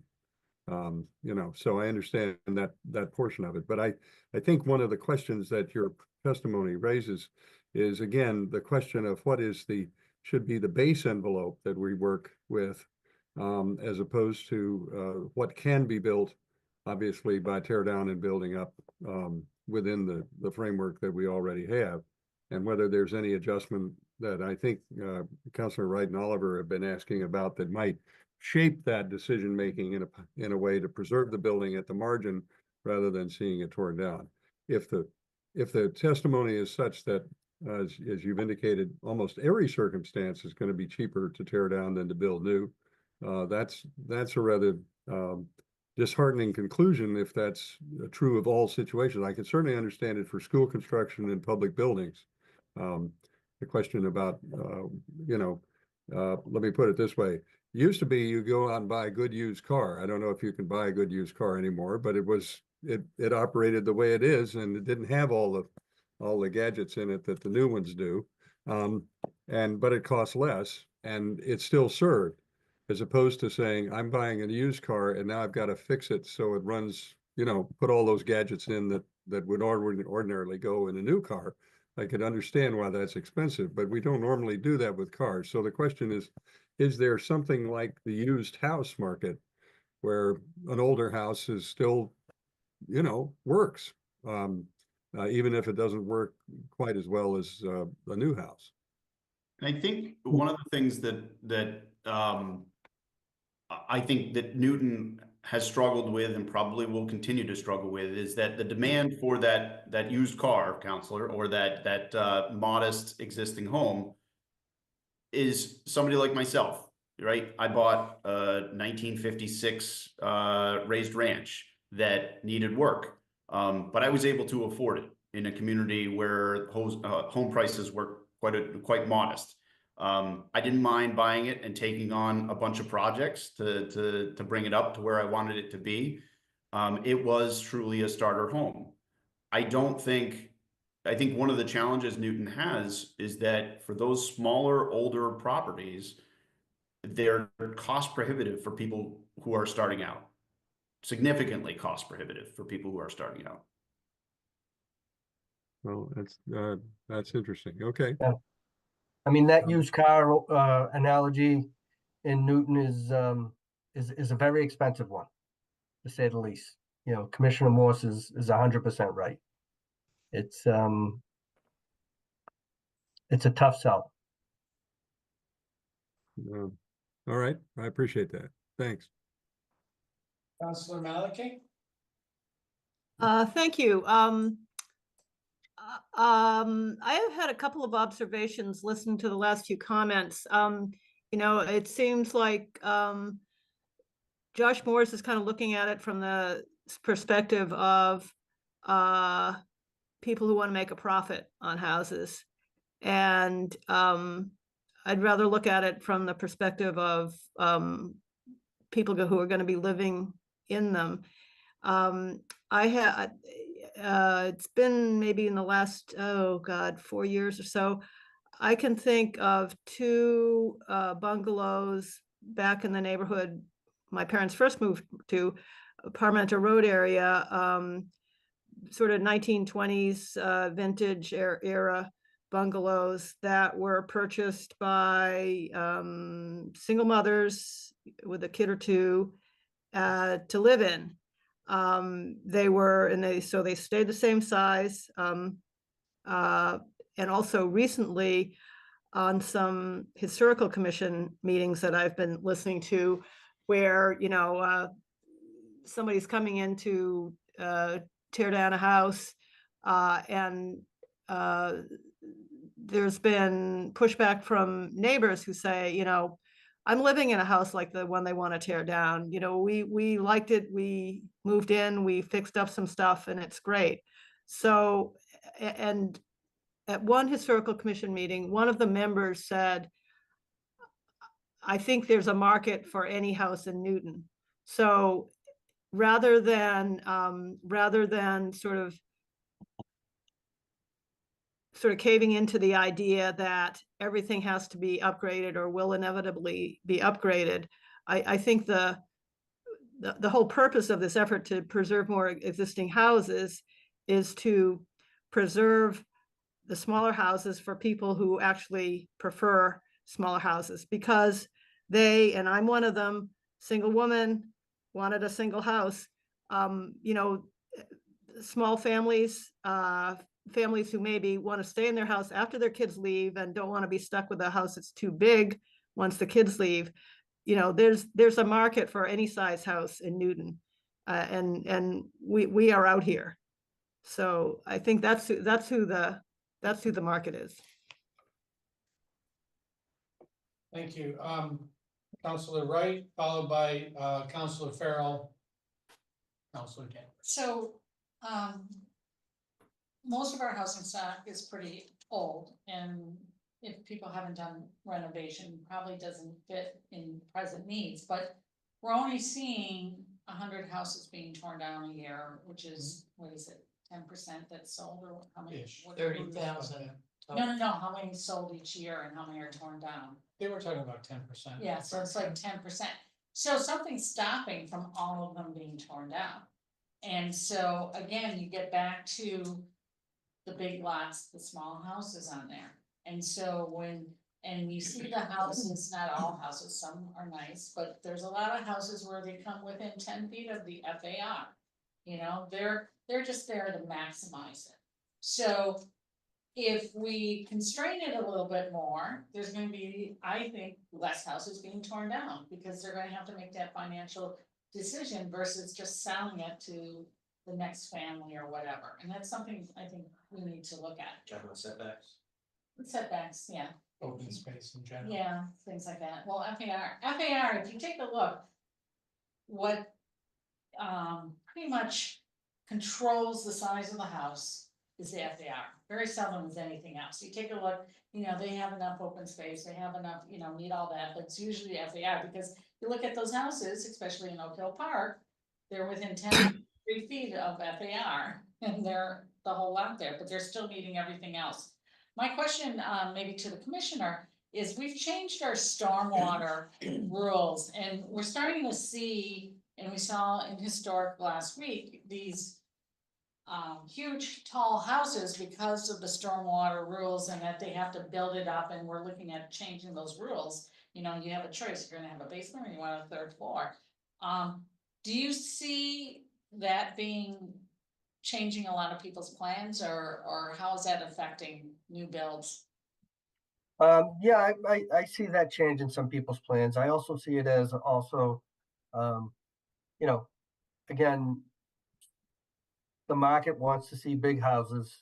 I know FAR does regulate the size, lot coverage regulates the size. You know, it's a fine line to traverse where, you know, where you start to get, okay, say we do get smaller houses, you know, is that going to maybe depress the building market in the city? Will it maybe lower property values? I'm not sure, but you know, these are things to consider whenever we make these type of decisions.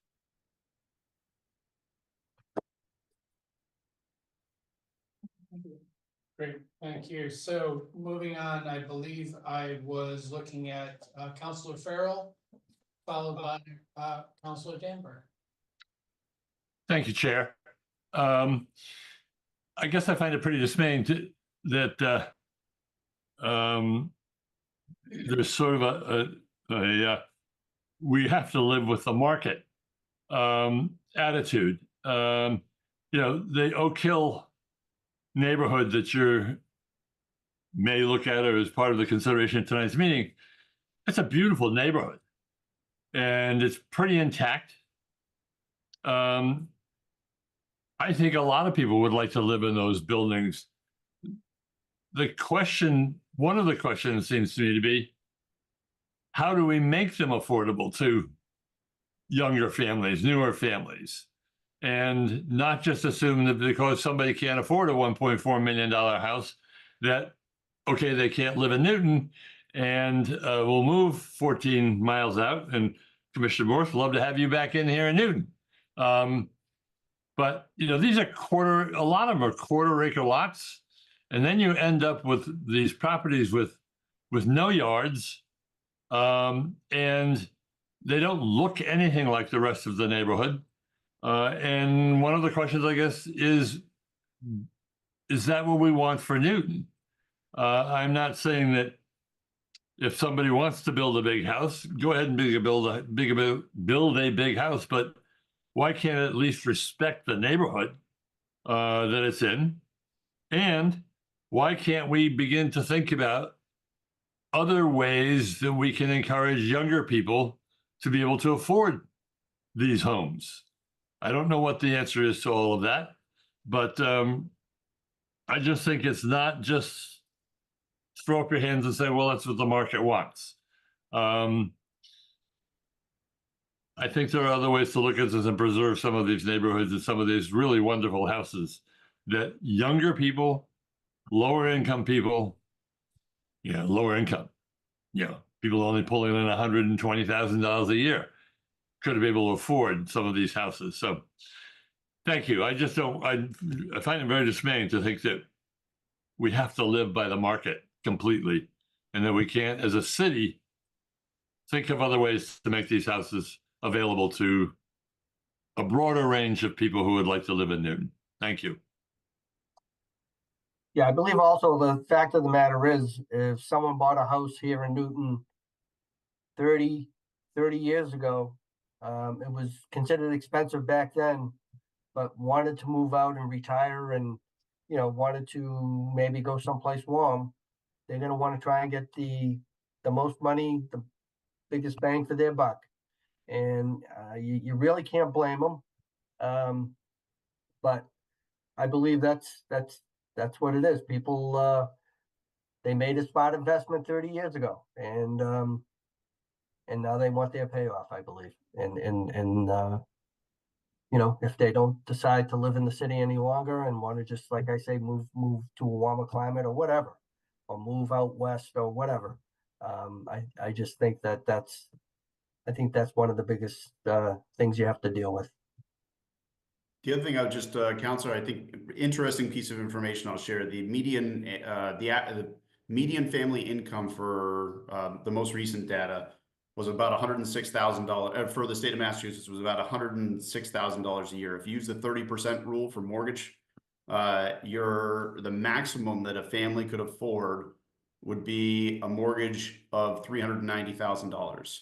So just to put that in perspective, with respect to the gap between what would be considered affordable for a median family in the Commonwealth versus the home prices in Newton, I'll leave that with all of you, but I thought that was an interesting piece of information. Thank you, sir. Councilor Farrell, you've got your hand up again? No, you're muted, sir. That's it. Oh, Is that better? There you go. Thank you very much. I understand what Commissioner Chicarillo is saying, that the families want to maximize their profit. I've heard many people around here say they would look at some of these houses, but they can't outbid developers. And so the price that the family is requesting, they end up getting another 10, 15%. Because the developers can always outbid the younger people, the lower income people. And I just would hope that there's something that we can do imaginatively to think about. Maybe saying to developers, okay, but you've got to keep the side yards, you've got to keep the backyards, you've got to keep the buildings within that looks something like the rest of the neighborhood. I don't know what the answers are, but I just hope we're not willing to throw up our hands and say, well, that's what the market will bear. Thank you. Certainly not throwing up our hands in exasperation there. Counselor Danver. Thank you. Yeah, I'm not saying that I have any answers to this, but the way what I've noticed is that back when 30 years ago, let's say when some of us were buying houses, the house that we bought, my husband and I, I was a young high school teacher and he was an intern. We made $20,000 a year and we bought our first house for $45,000. So it's sort of double what our income was. Nowadays, that number, the $1.4 million ranch on a quarter of an acre, that would be $500,000 for a couple. The fact is that all of the communities within 128 and even a little bit outside of 128 have land values that are so high that it doesn't matter if the house is a little ranch or a fixer-upper on a quarter acre. The land value was so high that the house on it can't sustain the price that there's nobody out there that can afford to buy that house to do anything with, in many cases, but redevelop it. That's the problem that we're up against. One generation ago, you could still be a young couple and buy a fixer-upper on a quarter acre with normal salaries, when people in their 30s, let's say. You almost can't do that anymore, unless you've got some family member that's willing to pony up a huge amount of money for a down payment that can buy the price of the house down so that you can have a $390,000 mortgage on it. And how many people out there are in that position? Not many. So I think the answer to what do we do to a fixer-upper on a quarter acre to make it affordable to a young family is pick the lot up and move it outside of 128. That's almost the only way that house can survive.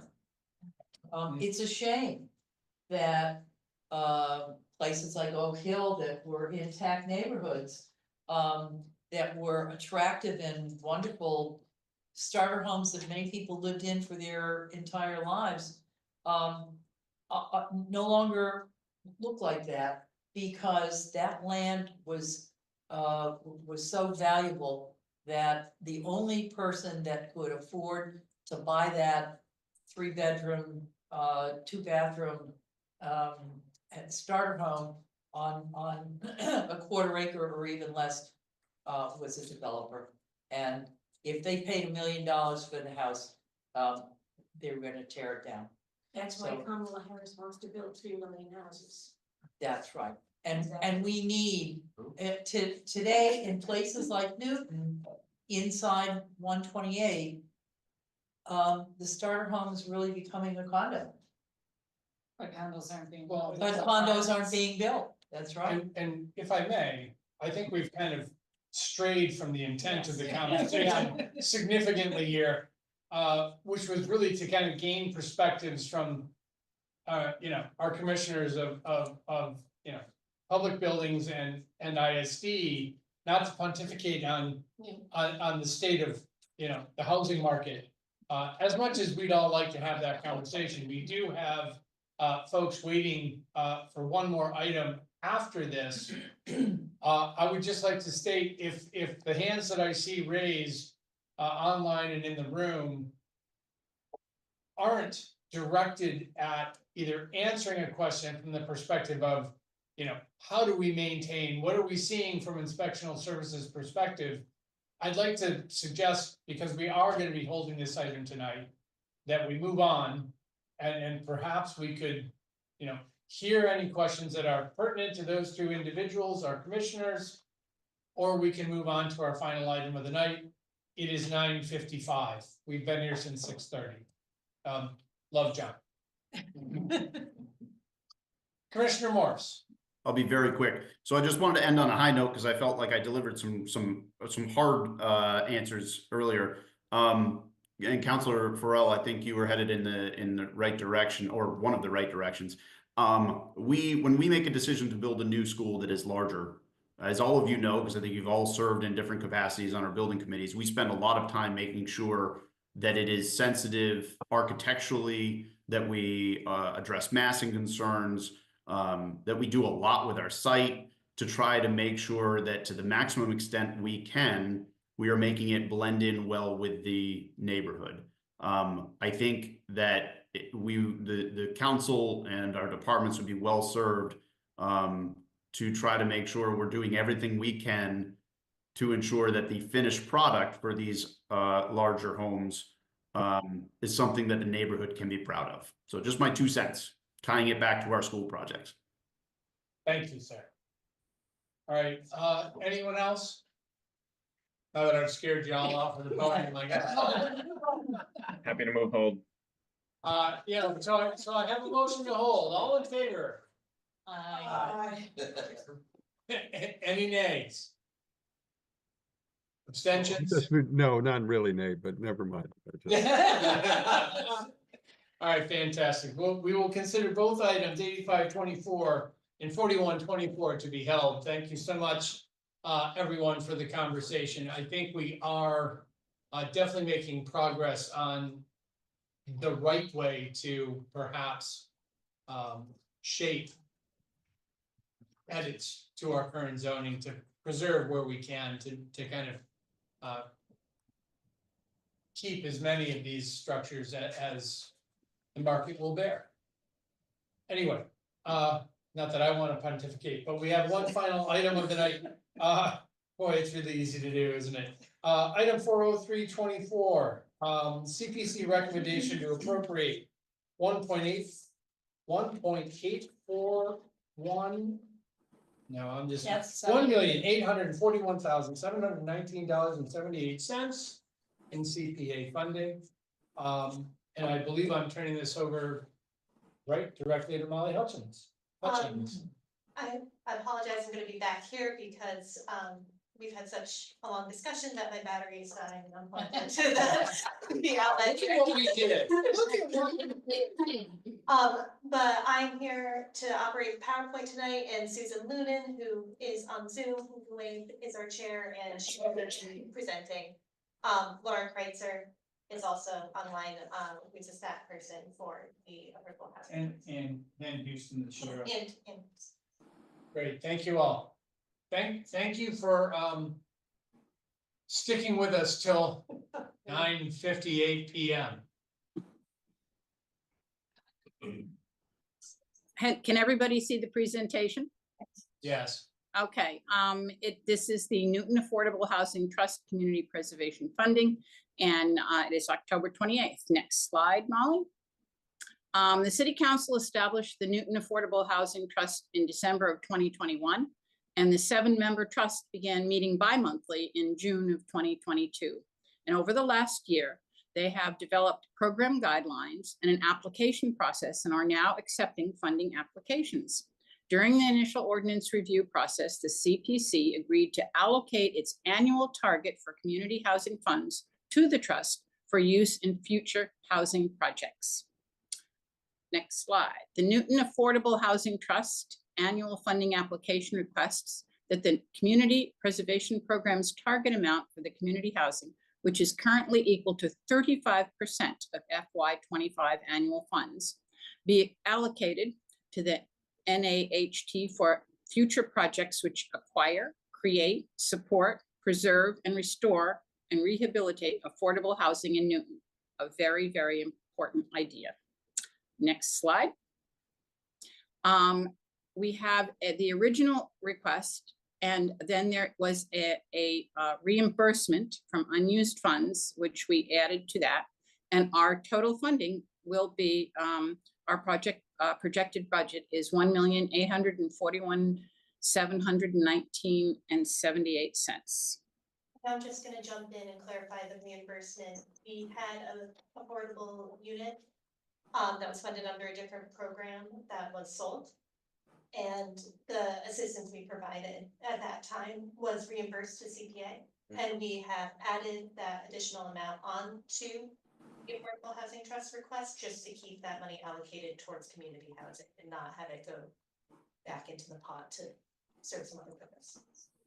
And I don't know all the details about the unit itself, but I know Laura can speak to them at the end. Next slide, Molly. Yeah.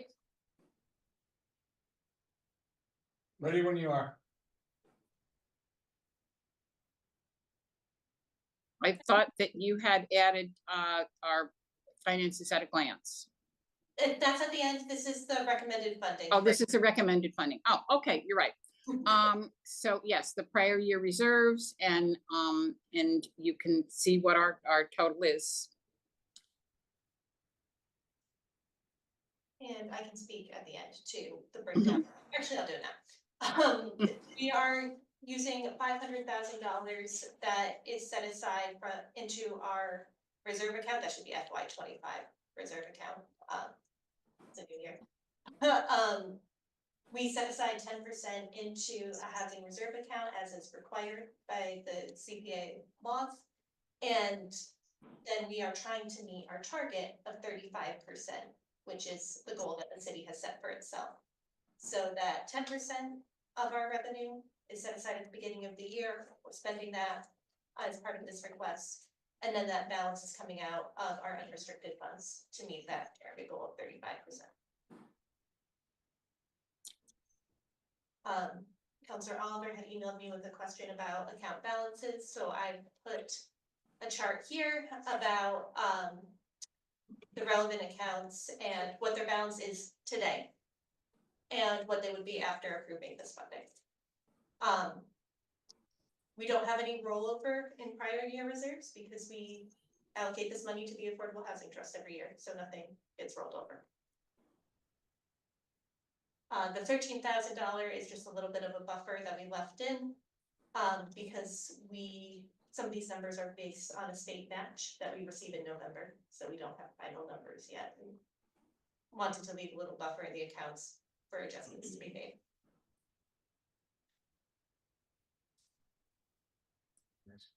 Are there any questions?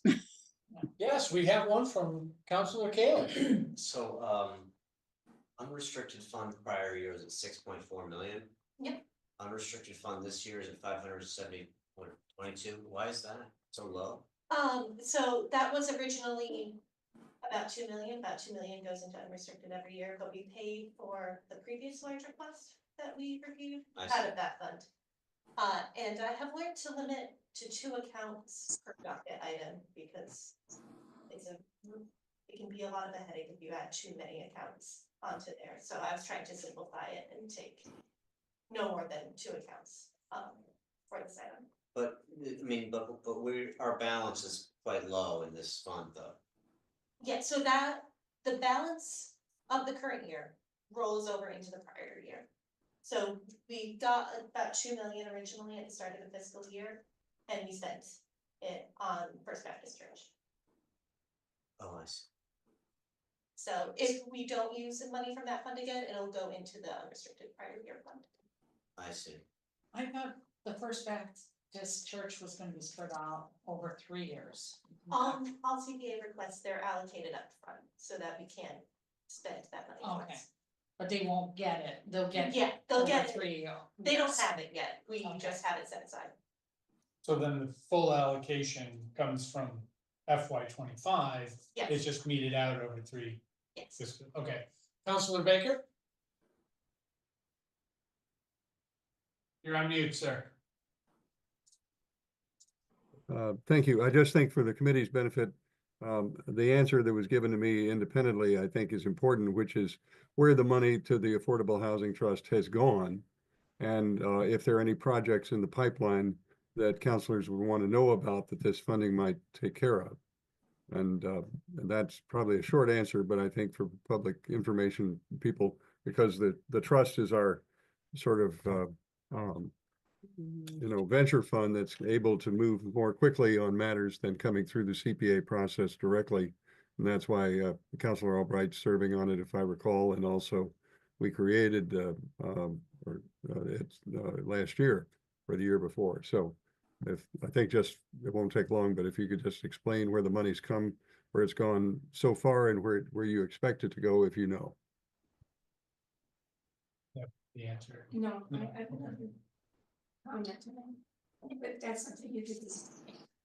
What's expensive before. Lauren's gonna. Yeah, I think either Laura or Ann can chime in on that. I think 2 Life Communities and somebody else and somebody. Thank you, Councilor Baker. We have allocated money this year to Coleman House, 2 Life Communities, for expansion of Coleman House, and to the Family Aid Project, the Navigation Center, the West, what is it? West Newton Navigation Center. Navigation. It's a very long name, but which hopefully we will see opening fairly soon. I believe they're in the final stages of getting ready. So that money's been allocated. We have heard that there's a promise of a new project coming. Several of the projects that we had been anticipating got caught in the same sort of development slowdown that we faced on some of the really sizable projects in the city. I loved your prior conversation because I think you were really grappling with how very difficult this problem is and how important. I think you're right, Councilor Baker. We need to be really able to move nimbly to try and, as opportunities come to meet the housing needs. I just wanted to, one of the things we've been looking at, average home price is $1.7 million in Newton now. It may actually be a little higher in the last few months. You have to have an income of $400,000 to buy that house. So we definitely have some challenge in meeting our housing needs. You have a follow-up, Councilor Baker? Yeah, just one quick follow-up.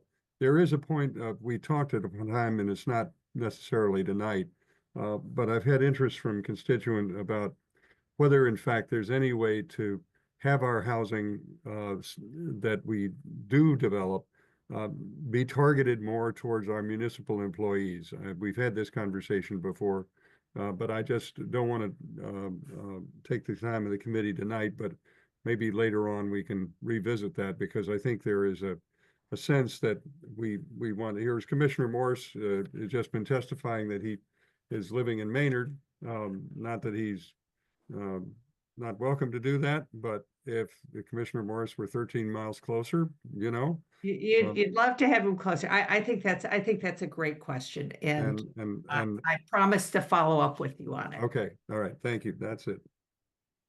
Councilor Albright. So I think this would be the time for me to talk about Councilor Farrell's request to have a conversation with the Affordable Housing Trust about what they're up to and what they're thinking about life in Newton as an affordable housing trust. So I've written to Chair Houston about that. And I think the next step is to find out to negotiate a time for that.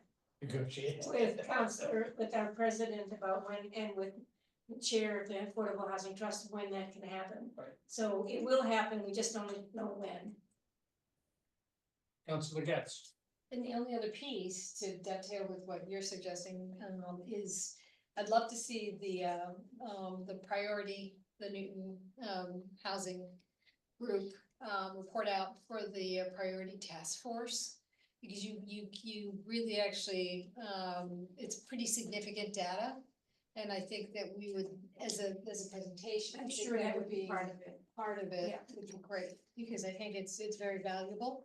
And I think everybody needs to understand this. Thank you. Yes, we would love to share both the work we're doing and the priorities work that really comes from all of the housing boards and commissions in the city, just trying to understand what our housing needs are and so that we could do our jobs well. So that we look forward to sharing that with the council. Great, thank you. Councilor Ray, did you have a hand up before? No? Anyone else? Thoughts, comments, questions? Would love to entertain a motion. Perfect, fantastic. All those in favor of approving the item, please say aye. Aye. Any opposed?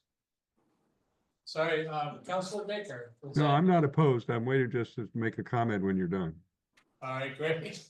And I'm assuming no abstentions, so that item passes 8-0. Correct, fantastic.